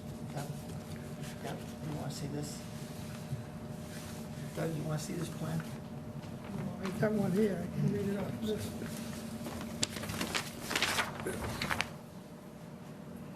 If I may, too, the existing house is the one that's closer to, It's the close one. correct. The existing house is here, closer to the pool B. And much of the area is cleared lawn, or at one point was cleared lawn. It's now overgrown grass and some new growth. I asked where the new houses are going, how close are they going to be to the vernal pool on one, A? I'm confused, because I thought A was the first one, that's B. So it's BA. Is B the lot on the left, or the lot on the right? Which is B, this is the B pool. That's the one that has the vernal pool. That's the one that has the ephemeral pool. B is The- ephemeral, that's right. Correct. B is ephemeral, And It B, meets the biological, yeah. and B is on the right lot, okay. yeah. And the other, and how far is the house from? The, From the ephemeral pool, yes. it was 85 feet approximately. It's 85 feet from the corner to the closest point of the pool. We never measure anything to the pool itself. Everything gets measured to To the the buffer zone. outside. No, we understand it. Because we have, what, 75, right? Right, from the edge of the wetland resource area. Nothing gets measured to the limit of the And pool. what do we have it as? How far is the house from the? I don't know, that's not the number he just gave you, though. From the edge of BVW? It's 51 feet from the edge of the BVW. That's the edge of the pool, of the pool? There is no edge of the pool. It's the BVW edge of the is- BVW is considered the edge of ephemeral pool habitat. Okay. So we don't use the edge of the pool. No, I know that. Yeah, so this flag line you're looking at here is actually, indicates the BVW between that and the pool area. Well, I'm just interested in how many waivers he's looking for. So it's supposed to be 75, not 50? 75-foot no build, 50-foot no disturb, and 100 feet setback for the septic system for ephemeral pool habitat. Okay. And, Not gonna meet that. huh? Not gonna meet that, right? Either, Right, so those are the waivers that we've requested. The Board of Health did approve the septic plan. But they have a house there now, right? There's a single house there now with the septic system. Plus, I mean, the existing house is there, given that, but the new house is substantially behind the existing house, therefore that much closer to the resource area. So it's set, well, it's setting back as far as where the existing shed is. You can see the shed Yes. slightly on that picture, so the new proposed house is extending much further back into the lot. So, if it was allowing them to build a new house and not get any closer, I'd be on your side, Al, with saying, well, that's a fair waiver. They're not making it any worse. In fact, they might have an opportunity to make it better, but this is actually encroaching closer to the resource area. And that's where I think I have an issue with it, and why were very careful to go out and understand what these resource areas were, because if it was only 50, then they're probably in good shape, and if it was the 75, they're in trouble. And it happens to be that the pool that is habitat is the one where it's the greatest impact. Believe it or not, the one to resource area A was not as significant. And now that it's not a ephemeral pool, it's almost a non-issue at all. So it's really this house on the right as proposed is where the issue continues to be, and that they're asking for waivers to get around those issues. That's why I asked, when they asked for a waiver, you have the significant alternatives analysis. And one of them would be to move the house, one way or the other, not build the house, or make it smaller to get yourself situated so you wouldn't have to ask a waiver for that project. The other side, I think it's, like Commissioner Manzi said, it's approved, it is somewhat approvable. But when you file an application, you create lots with multiple houses, which is, although it doesn't sounds a lot, but it's only 2, and you create the hardship, that's where I think, because we try and stay consistent. If we let somebody build next to an ephemeral pool, and then the next applicant comes and we go, there's no way. We lack, their first comeback, so, well, we approved the Donovan project, we approved, so we have to have some place to put our hat if this project is approvable. Multiple waivers don't fly with this commission. I've been on for 12 years, and I'm not the senior guy. And I know, 1 waiver, 2 waivers, okay. Multiple waivers, if there's an option to create something different, that's the way they're gonna lean. I would, we appreciate your concerns, of course. I mean, I would, and when I say appreciate your concerns, I'm saying in terms of setting precedent. We understand that you guys have to be very careful about, we did this for these people, we got to be careful what anyone else is going to do. I would just, I guess, reiterate some prior comments about this particular site, and, as far as setting a precedent, keep in mind that we're dealing, again, with a property where we're going from 3 lots in separate ownership to 2 lots where, they were all taxable as developable building lots. I think Mr. Donovan at the last meeting had indicated he actually had applied for an abatement and was rejected in the past. And it's a situation where it only can really be done because the 3 owners happen to be brothers. There's a lot of equitable factors, I think, that are at play, where this isn't something that's easily replicated as, oh, you did this for them, you got to do it for me. You got to be starting from a place where you already have 3 separate lots that are taxed as and recognized by the town as being developable, already have 1 existing home, and it's, you're reducing the developability outside of, understandably, what we're talking about in terms of the wetlands constraints. So, there are some things you can kind of hang your hat on, as I don't think that this is the kind of thing that's going to open the floodgates to other people coming in. Well, you did it for them, you got to do it for us.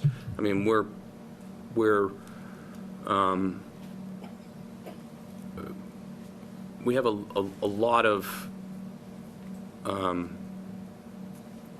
what would seem to be inequitable matters outside of environmental concerns, which I understand is this board's concern. but there are a lot of other equitable matters to be considered that aren't easily replicated. I have a lot of clients that come in with a lot of things, and this is one where I think the landowner is suffering some hardships, and it's not, in my mind, entirely clear that we're creating the hardship by adding the second house. I think there's, for the lot owner on the far right and the lot owner on the far left, they have some real hardships that exist in their land, and by doing this combination of the lots, it's mitigating some hardships as well. Well, as your engineer knew, I think he knew right from the get-go, lot number 3 was non-buildable, if I remember correctly, if I remember from the beginning, lot number 3 was non-buildable. So, I mean, to use that as a concession, it's really not a factor. The main factor is what we're gonna do with these two. So understanding that the commission is concerned about ephemeral pool B, is there any sort of, buffer planting mitigations, non-disturb markers, infiltration trenches for the driveway runoff? Well, how many Something that we can waivers- provide? How many waivers are we looking for? Is it? It's all, everything on both lots currently, well, that's why I think if anybody's thinking about granting waivers, I think this does need to go back to the redesign process and look at better ways to do this, because certainly if ephemeral pool A has the lesser buffer zones, things can now shift left on the lot. That septic system should no longer be in the 75-foot no-build zone to ephemeral pool B if it could be farther to the left, closer to ephemeral pool A, which maybe doesn't have the critical buffer zones. I think, we just talked on the last project about sending someone to the ZBA, trying to get them to grant a side lot setback to try to get out of they had an existing house, it was 30 feet from the wetland, we wanted them outside the 50-foot no disturb zone. You granted them a waiver of the 75-foot no build zone, you granted them a waiver of the 100-foot setback to the, again, all based on a single-family house and a single-family lot, not totally applicable to this situation, but you did grant those waivers after they did everything possible to remove themselves from the buffer zone. This project has not even remotely started to go through that process to better the project to meet the decisions of the science that was just presented to you. I agree. We made 271 Stevens Street go through hoops. No, we just told them they needed to comply, because again, they were creating 2 lots from one. Time and out. They presented alternatives, and we picked one. we picked the one that complied, we granted them no We didn't do anything waivers. beyond picking an alternative that was put in front of us by the applicant. I Right. don't want anybody thinking anywhere that we did anything other than that. No, we don't do that. No, we did, the only thing we did was that we picked the waiver that they could do something that We complied picked with the the. alternative that they put in front of us. They said, we can do it this way, or we can do it that way, and we said, well, we like that one. That's what we did. The one that didn't require a Because waiver. it complied. Because it complied, but If- that's my point. if We we're- didn't do anything other than that. If we're Right, that's what I'm cons- saying, that's why I If we're say, considering waivers on this project, they definitely have, as presented, it's deniable, to me. But we have some things at play here. We have septic There is room, systems. I mean, believe me, the commission wants to work with you, but we have to have some type of consistency here. And there is some wiggle room, I think. And I think Commissioner Lynch and McDonough agree, and Mr. Manzi. I haven't got this far yet, but I think we should try, and Jen can give you some direction also of what we're looking for. well, I'm not gonna give direction because I don't grant waivers. No, we don't. No. I think, Counselor, is there any chance you can go back to the drawing board and come up with a better plan that takes some of the pressure off of us to grant waivers? Do more with what you have, knowing that Pool A is not certified, so I don't think that's a hard standard to meet now. You're at, in my opinion, you're at the 2550 over there, even though the waiver would have to be voted upon, and it doesn't sound like my waiver's gonna pass. I think it might be more likely to pass if an alternative plan came in. I mean, I'm just saying, I don't have any secret in my head that's going around, and I just, Yeah, I mean, I'm the one that wants to give you the waiver, and I clearly voted, so I'm not even gonna bother. I mean, we'll vote. If you want us to vote, we can do that. So I understand that, so I'd rather, Well, again, we just talked about someone who, sought waivers to setbacks. This lot is not a recorded A&R, I believe. That's my understanding from the this, planning board. no, this particular. Right, yeah. so the lot lines themselves are not set in stone. The, the last one did a garage under to minimize the footprint of the house. I'm just saying, I think there's options, and certainly with a smaller buffer zone on the left side, it leaves the opportunity to present alternatives. I think other things, when you've granted waivers of ephemeral pool setbacks on lots with existing houses, there's very often been a 50-foot no disturb zone that's been maintained, even if a waiver of the 75-foot no build zone was. I can think of 2 lots on Berry Street where that was the case. so are you willing to go back to the drawing board perhaps? Absolutely. I think, Because I'm hearing it, yeah, I mean, and I'm not. I don't know the what we'll come up with, but I think that we've gotten some feedback, and I think we know what your concerns are, and I think we can try, and hopefully we can make it better and get something that you're comfortable with. I mean, we're trying to work with you. Yeah. We could make it real easy and deny everything, and you can start over, but I mean, that's not what we like to do. I don't think we like that option. It doesn't help anybody. Yeah. So, but you're a lot closer. You've done it, the pool's certified, the pools are certified, and now all you do is go over the septic system again, right, Jen? And to consider the waiver. I think lots of things are on the There's people on here table. that don't grant waivers, so we're not even gonna go there. Just out of curiosity, nothing's been submitted to the Board of Health yet as far as Yes, septic they systems? have submitted They this have. to the Board of Health, but that's fine. I mean, Board of Health approval can be, I think the Board of Health was not aware of our lack of having a delineation on this site prior to approving those plans. So Okay. our communication is better, and I think they're well aware of the situation out here now. Okay.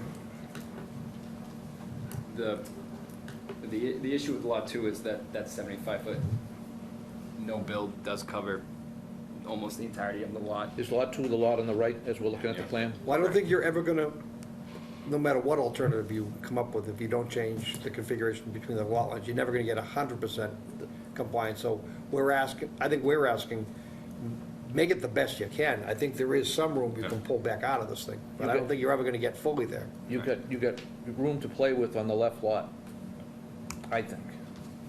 And why not use that and get yourself away from Pool B? And make it more palatable for the vote. Okay. I mean, that would be I think, the wise move. I don't have any other way I can say it, I guess. I don't think if I move right now for your waiver, I think it's gonna go down in flames. So, rather not have that on the record, All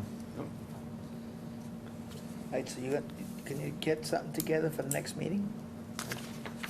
The submittal deadline is the June. June 1st is a new filing deadline, so you'd have to the following Wednesday, which is like June 6th, June I think. 6th. Yeah, we'll do our best Does that June work for 6th. you? I mean, if you can't meet the deadline, you can always just get it continued for 2 weeks. That's, there's no extra charge for continuances, Okay. Okay, so we need a motion to continue. There are abutters, I don't know if they Oh, have I'm sorry. anything to say. I forgot, I know there are butters. Hello? If you're not planning on voting, I'll save my comments. No, we're not gonna vote. Do you have any concern to what we're asking for? But you can, if you want to,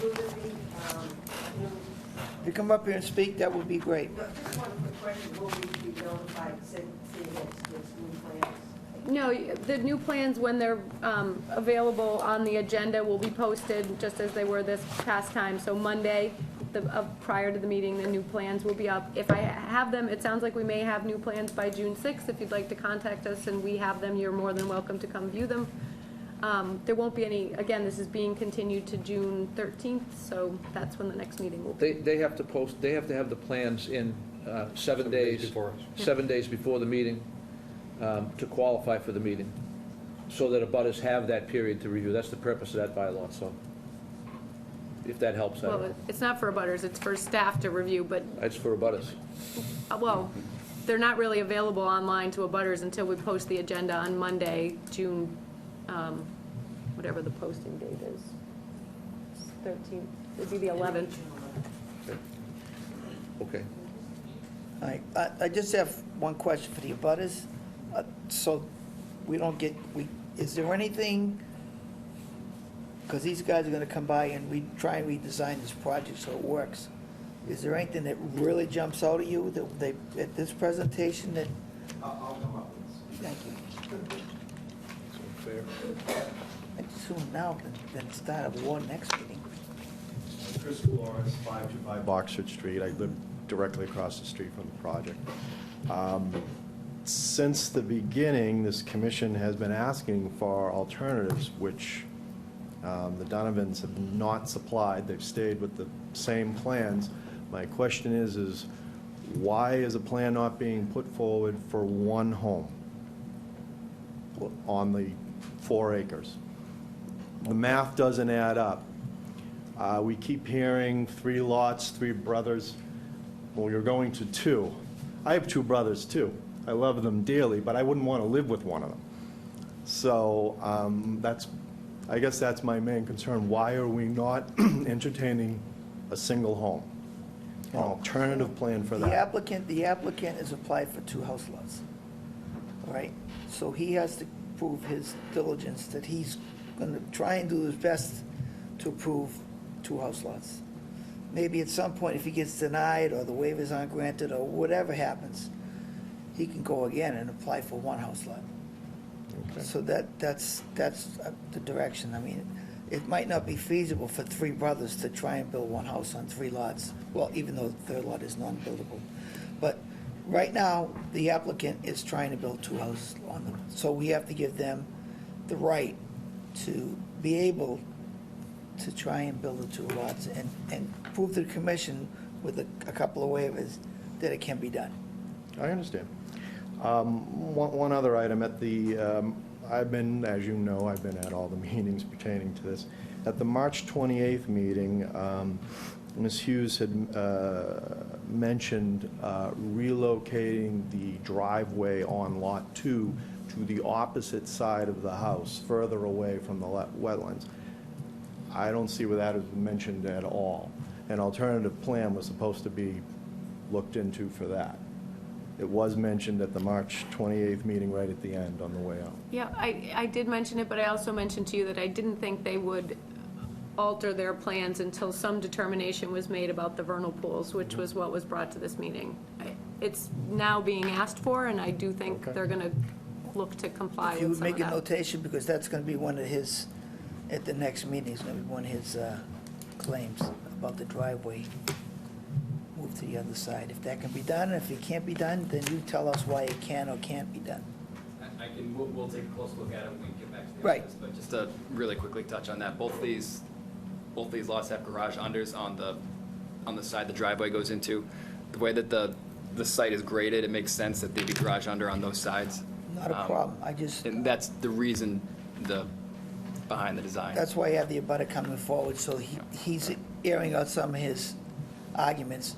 So you factored it, if you can, or at least give an alternative, well, we can't put the driveway here because, Yes. you know, and this way, that'll address one of his issues. The reason I ask, and I hear a lot about financial hardship. I usually don't go there. I had my own home built back in 1999. We moved in 2000, and this same commission required the same from me. Our driveway was on, the original plan was on the left-hand side of the house as you're facing it. And at great expense to me, right near the end, we had to relocate it to the right. We did it. It's over, it's done. I've lived there nearly 20 years. Okay. But that is one of the reasons why I bring it up. Okay. It was something. Where I said, I mean, I hear the words financial hardship, and I mean, maybe even sympathetic to the issue, but not from the conservation perspective. I'm not saying The for me. generality that I've made, and I think we're asking, is knowing what we now know about a better defined resource, in particularly to the pools, knowing what we have, any sort of alternatives analysis prior to this would have been for naught, because we didn't know what we had. I understand. Now that we've got that, now an alternatives analysis makes sense, and any and everything that the applicant can do to minimize the amount of waiver that they might need is essential. And if we see, you know, whether it's moving driveways, whether it's turning buildings, or reconfiguring lot lines, I don't know yet. It's up to them to come back with that. But in the end, it's going to be our ability to look at what they're proposing under alternatives, in which is the least intrusive to the encroachment, or needing the most waivers. And even at that, it doesn't necessarily mean we have to buy into it. It's just simply the best that they can do is not good enough, or the best they can do is good enough. And that's what we're going to be deciding over the next couple of meetings. Okay. But really, any discussion of alternatives before was maybe just suggestions as opposed to anything else, because we didn't know those limits of resource. I understand. We were holding them to a stricter standard on the lot to the left, and based on the science, we don't need to. They may have the ability to slide it over a little bit. Okay. All right, Thank you. thank you. All right, so we need a motion to continue. Second. All those in favor say aye. Opposed? Hold on, I'm sorry, I'm sorry. Elsie. Hi, Hi. Elsie Polio, 465 Boxford. I just have one request. I mean, right from the beginning, I've been concerned about the increase of water flow from north to south because of the culverts. And what's happened in the last 30 years down there with the increase in water is unbelievable. And I'm concerned because, as you know, there's Mosquito Brook on one side, there's Cedar Brook on the other side, there's the Beavers, there was Duncan Drive, I mean, there's Lost Pond, there's Brookview. It's unbelievable what's happened down there. I don't know if you've had any site visits or not, but my husband and I used to walk through the access at the end of Duncan Drive through Brookview's open space. You'd need a kayak right now, and it's been like that for years. And as I said, the two culverts that come from the Donovans over to our property, they're flowing all the time. Plus water down Boxford Street, plus water from other areas. It's just unbelievable. So the bottom line is, anything they can do to eliminate any increase in water flow, I would appreciate. Okay. Okay? You got that? I think they heard that. You heard it, thank you. All right, so we need a motion to continue to June 6th. Same motion. All those in favor say aye. Aye. Opposed? And that's unanimous. June 13th, by the way. 13, thank you. And next one is 242, no, number 195 Olympic Lane.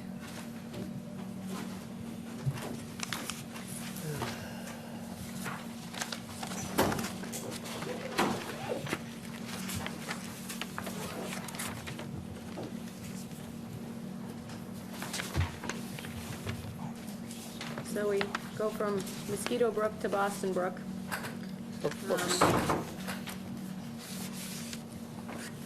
This proposal is within riverfront area as well as buffer zone to BVW. Savannah and I did walk the site after Mr. Manuel had flagged it and did review the wetland line. We had one flag change, which isn't noted on this plan, but I think based on your discussions tonight can be updated. I would delete flag A13 and just connect flags A12 and A14. just sort of a small interruption in the line, but you can see the contour continues along their fence there, and pretty much that was the only change. The proposal is to add a small foyer addition and a second floor to the garage. All work is on the other side of the house from the resource areas. I have some plans for you. These owners, I believe you've owned the house since 2013. There were changes made to the house prior to these owners. Mainly the lot was significantly cleared at some point, and a deck and patio were added to the side, again, before these owners owned it. Since then, they have installed the fence, which is on the plan and is partially within the wetland. So this is the historical photos of the site. And then with that, I will present. Good evening. Bill Manuel from Wetlands and Land Management. The Crapos are behind me, and Jen pretty much summarized what we'd like to do. The small foyer addition at the front of the house basically pushes out the front entryway into an area that is now presently the walkway to the front of the house, plus some landscaping. And then the existing garage here, we'll take the roof off of that and construct a second story.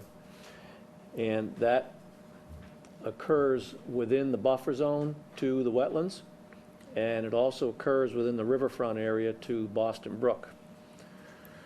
So the wetlands pretty much go along the perimeter of the rear yard. This is flag A13 here, and on this presentation plan, I did connect the two lines. You see there's a very small deviation in the wetland line between what I had flagged versus what Jen suggests, and it does not affect the project at all in terms of moving the 50-foot no-build line. The riverfront area pretty much goes along bottom of slope along the brook where it matters here. There's an old rail grade on the property, and the brook pretty much falls, the mean annual high water line falls at the base of that rail grade, fairly distinct where it's closest to the house and the addition. This is the inner 100-foot riverfront line. This is the outer 200-foot limit of riverfront area. This is the 50-foot no-build line right here. So the project is compliant with the 25 and 50 zones. It's in the outer 100-foot of the riverfront area. Now, in terms of when you do a project in a riverfront area, you're required to do an alternatives analysis, and I've discussed that in my notice of intent. The Crapos approached Jen about a year ago, a little less than a year ago, with a suggestion that they may want to push out on the rear of the home and build over that existing deck. There was some informal email discussions, but enough information passed back and forth to understand that the likelihood of success on that particular alternative was low. The deck would be in the 50-foot no-build zone, and the new addition obviously would be in the no-build zone, but it also would be closer to the river at that point. So they thought about it over the winter, re-engaged their architect, and have now come up with the proposal that you see now, which we believe has the absolute least amount of riverfront area impact. The proposed foyer expansion is only 167 square feet on the ground, and we need to relocate the front walkway to reconnect with the existing walkway, and that's another 44 square feet. So the entire ground disturbance of riverfront area is limited to 211 square feet. You can see that it's located on the opposite side of the home. So the work is completely sheltered from the brook, from the wetlands by the mass of the home, the ground level work. The carpentry work for creating the second story on the garage, that is basically, it's limited to demolition, taking the roof off down to the top plate, and then some carpentry work to build the second story. We show erosion controls on the plan, and they basically allow a little bit of workspace for foot traffic, staging, or ladders on the south side of the garage. We show an area for material storage just off the existing driveway, and it's, we kept that fairly limited and tight to the workspace. So in terms of the, again, the riverfront area alternatives analysis, we've chosen to expand house space by utilizing the existing footprint over the garage, and we've positioned the proposed expansion the farthest place on the house where we can be away from the riverfront. So we think it's a fairly straightforward project, and looking for your approval. So Jen, as far as the second floor garage, it's outside the 50 no build, right?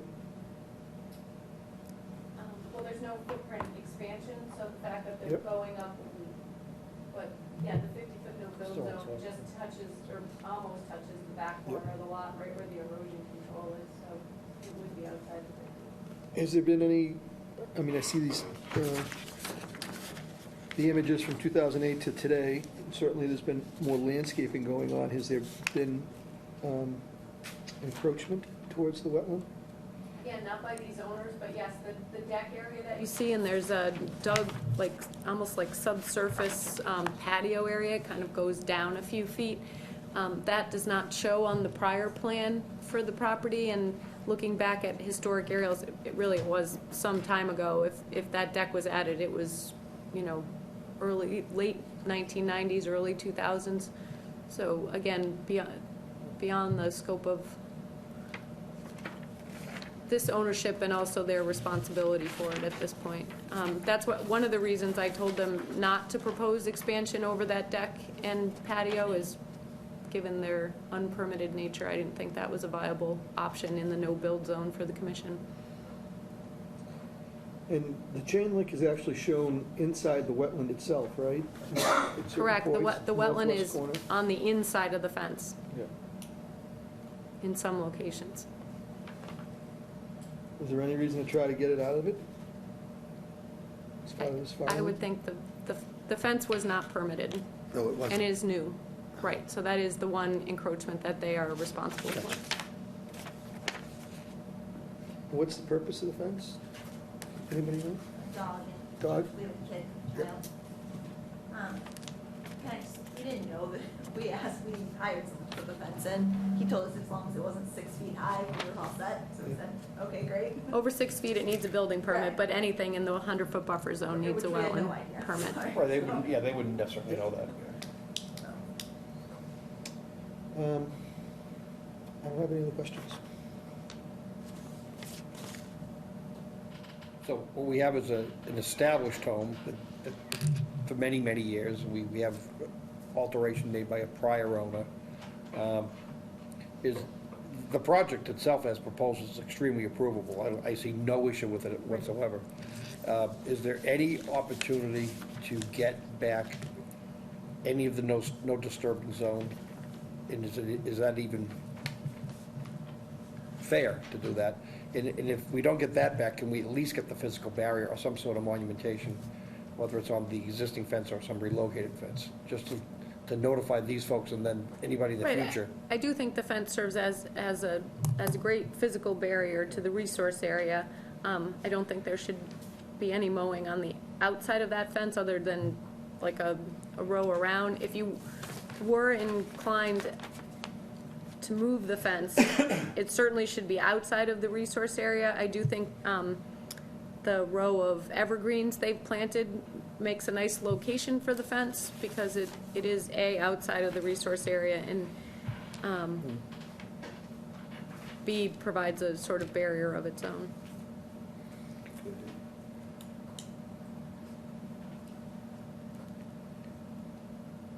That's my only comment. I'd like to be able to get some sort of, not so much restoration, but just, a physical It's barrier. generally when someone comes before you with an increase to the size of the home, and if it was non-compliant, you've generally sought some no disturbance zone. It's never been, like in this case, 25 feet would take up most of their backyard. Generally, when that's the case, it's been some lesser no disturbance zone. It's varied, some of them have been variable with no disturbance zone, some of them have been just a straight 10 feet, 15 feet, 5 feet, whatever it is. I do think that makes sense and would be consistent with past practice. That involves moving the fence. Correct. I'm all set. I'm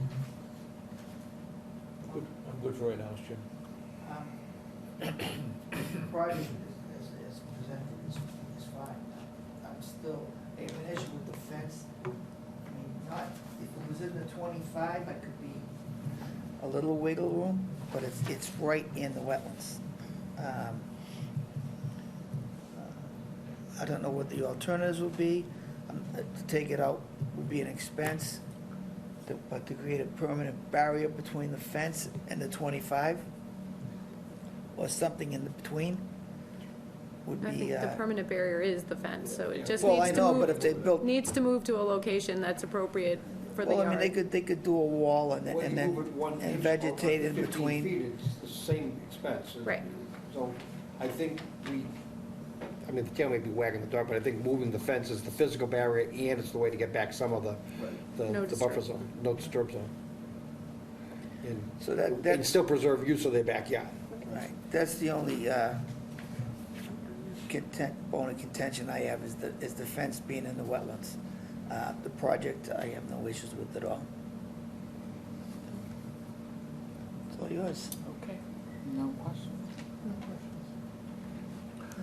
The fence is a chain link fence. I suspect that the fence installer probably went to the limit of maintenance of lawn, and that's where he put the fence. Because it was all lawn in that area, I had to rely on hydric soils. There is no wetland vegetation there. Actually, that low corner is full of sphagnum moss. Is it now? Yeah. Okay. So we got some sphagnum in the grass, but there's no shrub vegetation there. The chain link is not a barrier to amphibians. They can move freely through it. So they do have a limited backyard. If there's any latitude to leave the fence where it is because it's not a barrier to wildlife movement, I think the applicants would appreciate that. Well, it's like I spoke earlier about trying to be consistent. I don't think we've ever allowed a fence in a wetland. Correct. And I think it can be moved in a way that maybe not every post has to get moved or something along those lines.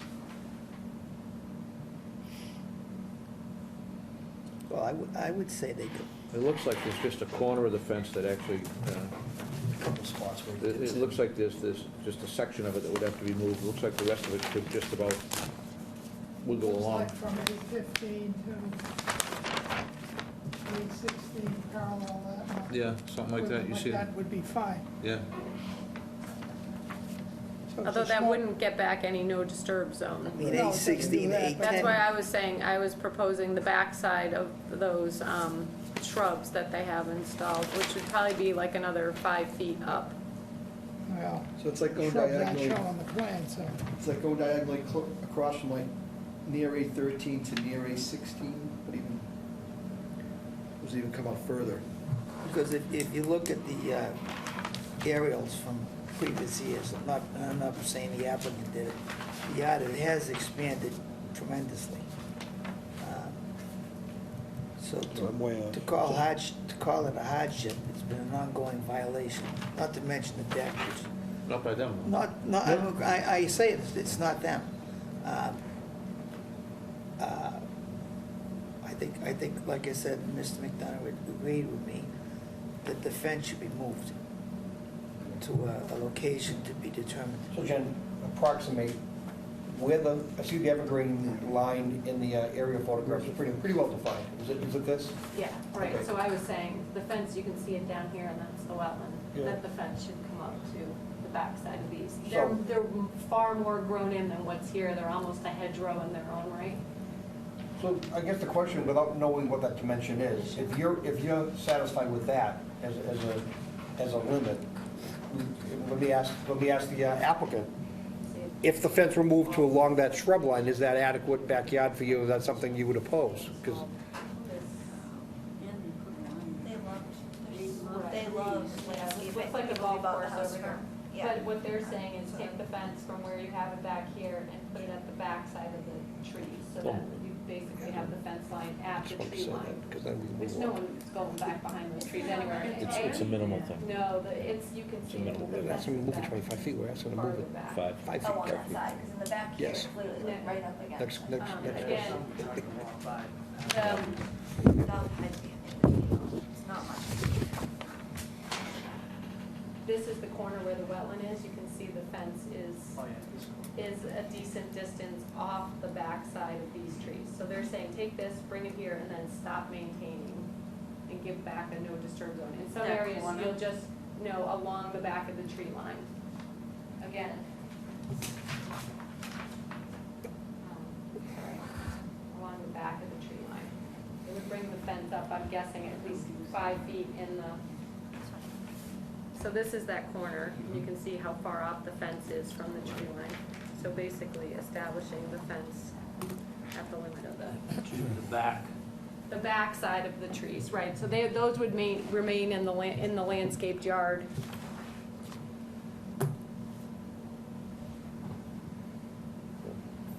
I mean, if for ease of maintenance, you wanted the fence on the front side of I think that, of course, would be giving up more of the yard, but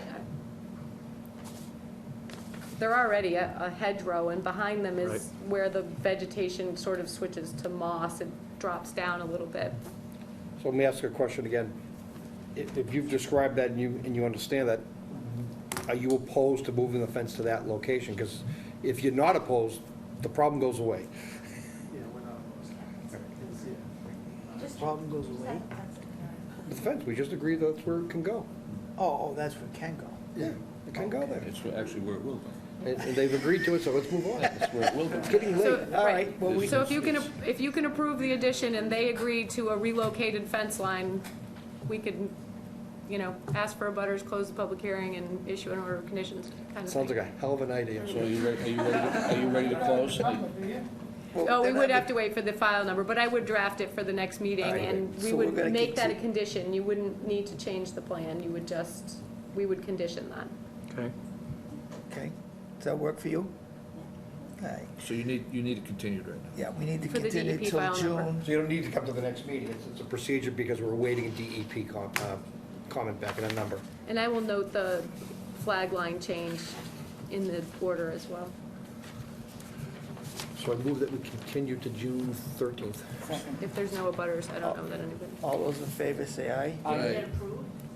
Well, it will at the next meeting. You don't have a DEP file number. You have to have that to close the public hearing. So one way or the other, we were going to issue this order of conditions at our next meeting. I have to draft it, they have to vote on it. In the meantime, we should get that DEP file number. Most likely. Yep. Thank you. All right, Thank you. thank you.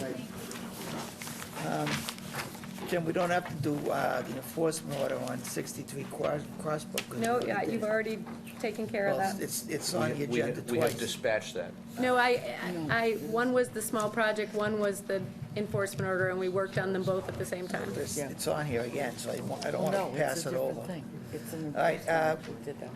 general business, Thank you. 242-1347, COC request to continue to 6/13. So, second. All those in favor say aye. Aye.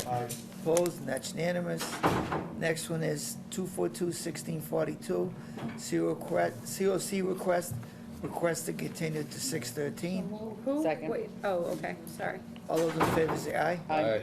Opposed, and that's unanimous. Second. Next one is 242-1713, COC request 127 Vest Way.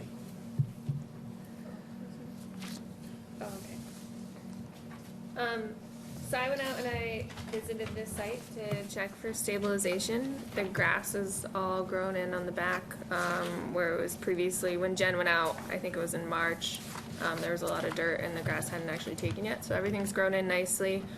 She left up the wetland line, it's very well flagged. The erosion controls were still there, she didn't want to take them down until anything was issued, so I did email and ask them to remove those erosion controls. I don't know if they did, I haven't heard back from them. I think that's it. Everything looked good. The trash was taken out. There was a lot of trash that was dumped down the ledge, and there were previous photos of that, and that was all removed. And the wetland markers were in place. Yeah.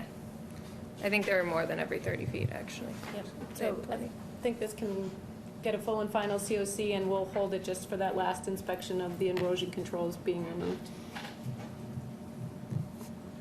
Okay, Sean? Any questions? Doug? No. Al? All set? Deb? No question. And Doug's all set. All right, So moved. we have a motion to accept the, Issue the COC request and COC hold it until request. the erosion control is removed. all those in favor say aye. Aye. Opposed, and that's unanimous. 242-1623, I have a question. My name is Joseph Marino. Hi. I own the house on 127 Bestman. So are we supposed to remove the erosion control? Take it out, throw Take it it out away. now? Okay. All right. Yeah. I- Yeah, don't, Throw it in the well. don't throw them in the wetlands, we'll find them. So the procedure to remove it, to slice the barrier and throw it away? If you can just get it out of there in one piece and put it in a, dumpster or put it in a truck and take it to the brush dump, I would say that's better. You're gonna probably dump some good weed seeds into your lawn if you cut them Okay. open. So take the hay out? I would just all take those take it out. wattles and get rid of them. Okay, all right.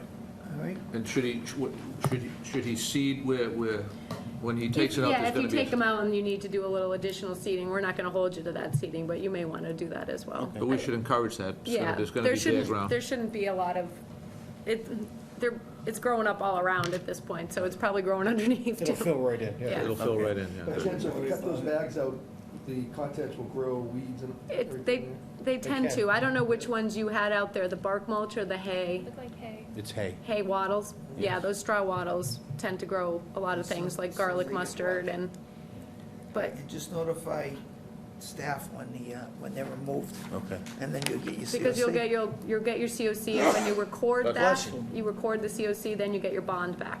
Okay, great. All right, Thank you. thank you.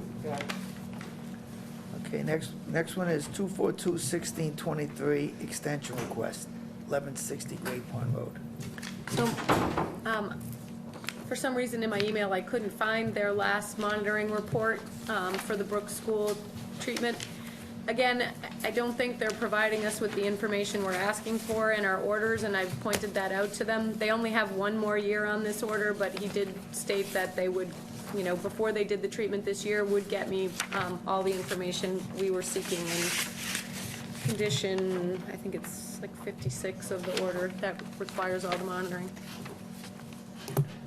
Sean, question? 65, 56, Joe? Al? No question. No question. Doug? All right, the only question I have is, I would hold them to the fire with those for the monitoring reports, because sometimes they, I am. We just made, DPW just did their water quality monitoring for this season, so they could get going on their order, so I think it's understood what we're looking for. it's all about the water. I'm just saying. That's right. All right, motion to continue? A motion to accept the extension request, I'm sorry. Motion, I move that we grant the extension request. All those in favor say aye. Aye. Opposed, and that's unanimous. And now we have decision time. Decision time. So the first is 980, which you'll recall we closed at the last meeting. I only have one on mine. Yeah, I don't have them either. The orders- 980. I have, Orders of Yeah, conditions. 984. I don't have 980. 980 Forest Street, so it's 2421734. I don't in my packet. did it backwards, but Oh, that's can I okay. have, is that 980, or is this, 534. But I don't even have 7.3, I have Okay. 17.21. So we have 1734 is, I have an extra. is that 21 or 34? 34. Oh, thank Okay. you, Mom. That's what he Thank you. has. Got it. I got I it. got 34. I got it. All right, so 34 I'm ready to was go. raising the above-ground pool and deck and building a new in-ground lap pool, pool house, stairs, stone patio, retaining wall, planting beds, and associated grading, landscaping, utilities, all those things outside of the 50-foot no-build Is this the zone. one with the Olympic pool? No, not the Oh, Olympic that's pool. This is the Regency. lap pool, so this is the It's a small little one. pool. The baby pool. This is the one where they did, however, create a lawn in the backyard that they're going to restore. Yeah, got you. So that's condition 36, for them to restore the 25-foot no disturbance zone. They had a plant list. And they're gonna, the walls. I did put a finding at the top, too, that during a review of the wetland delineation, the Conservation Department determined that the 25-foot no disturbance zone had been converted from a natural forested state to a maintained lawn area. This is a violation of the Wetlands Protection Act and North Andover Wetlands Protection Bylaw. 36 seeks to remediate that.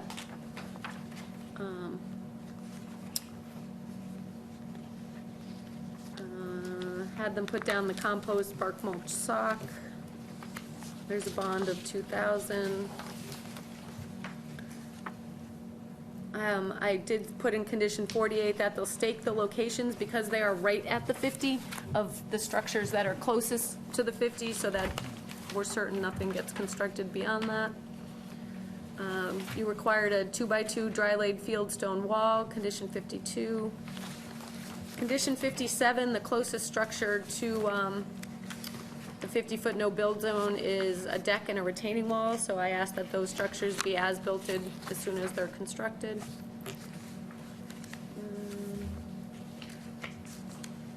Everything else is pretty standard.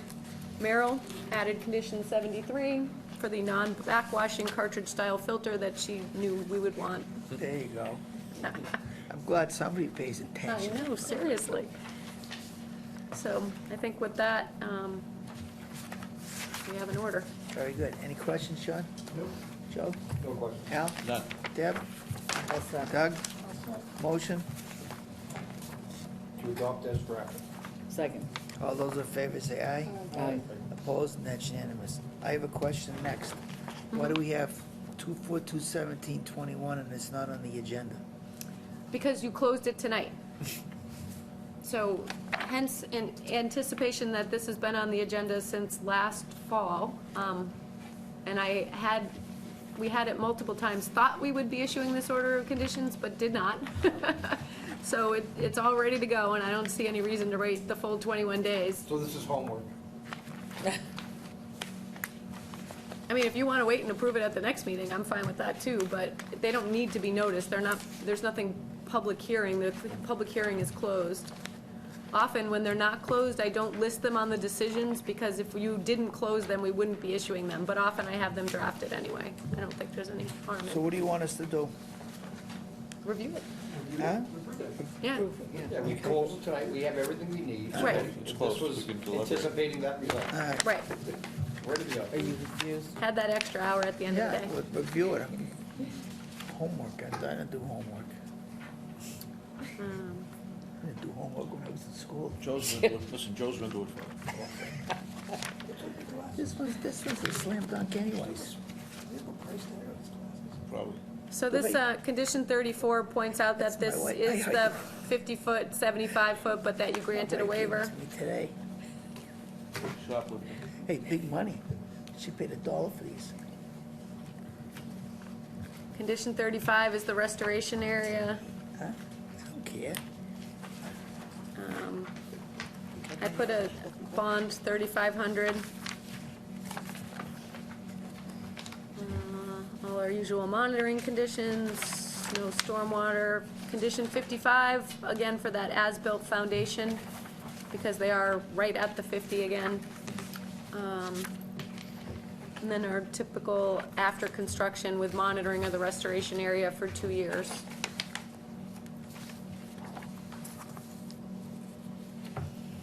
Okay. Just for my own edification. Does the building department still require certified plot plan after the foundation's in? So we're not They're asking for anything Right. beyond what he already is The only asking thing we for? ask for in addition to what they do, because I had this question, because he wouldn't do it for the pool, let's say. You would only as-built it once it was done. But you guys, when things are close to the 50, have asked me to include those conditions so that we're not having to move houses, pools, sheds. Where it all came from, yeah. Right. So, but yes, on house foundations, when the foundation is poured, the building department also gets a copy of the as-built foundation plan. Okay, so all we're asking the surveyor to do is show Add the it distance. relative to the wetland line. Correct. And the building department wants to see it relative to the To the lot line. lot lines. Okay. Prior to the floor, Right. Right. right? Prior Yep. to the, what's the name of that guy? Said he used that. It's The engineer? That's the Cormier rule. It was Cormier that developed That was the it. Cormier It was rule. Orell. Orell. Peter Ogle, the engineer. Yes, yes, indeed. That's not Hayes engineer. We should move it. Let's move it. So moved. Second. All those in favor say aye. Aye. Opposed, and that's unanimous. Motion to adjourn. So moved. Second. All those in favor say aye. Aye. Opposed, and that's unanimous.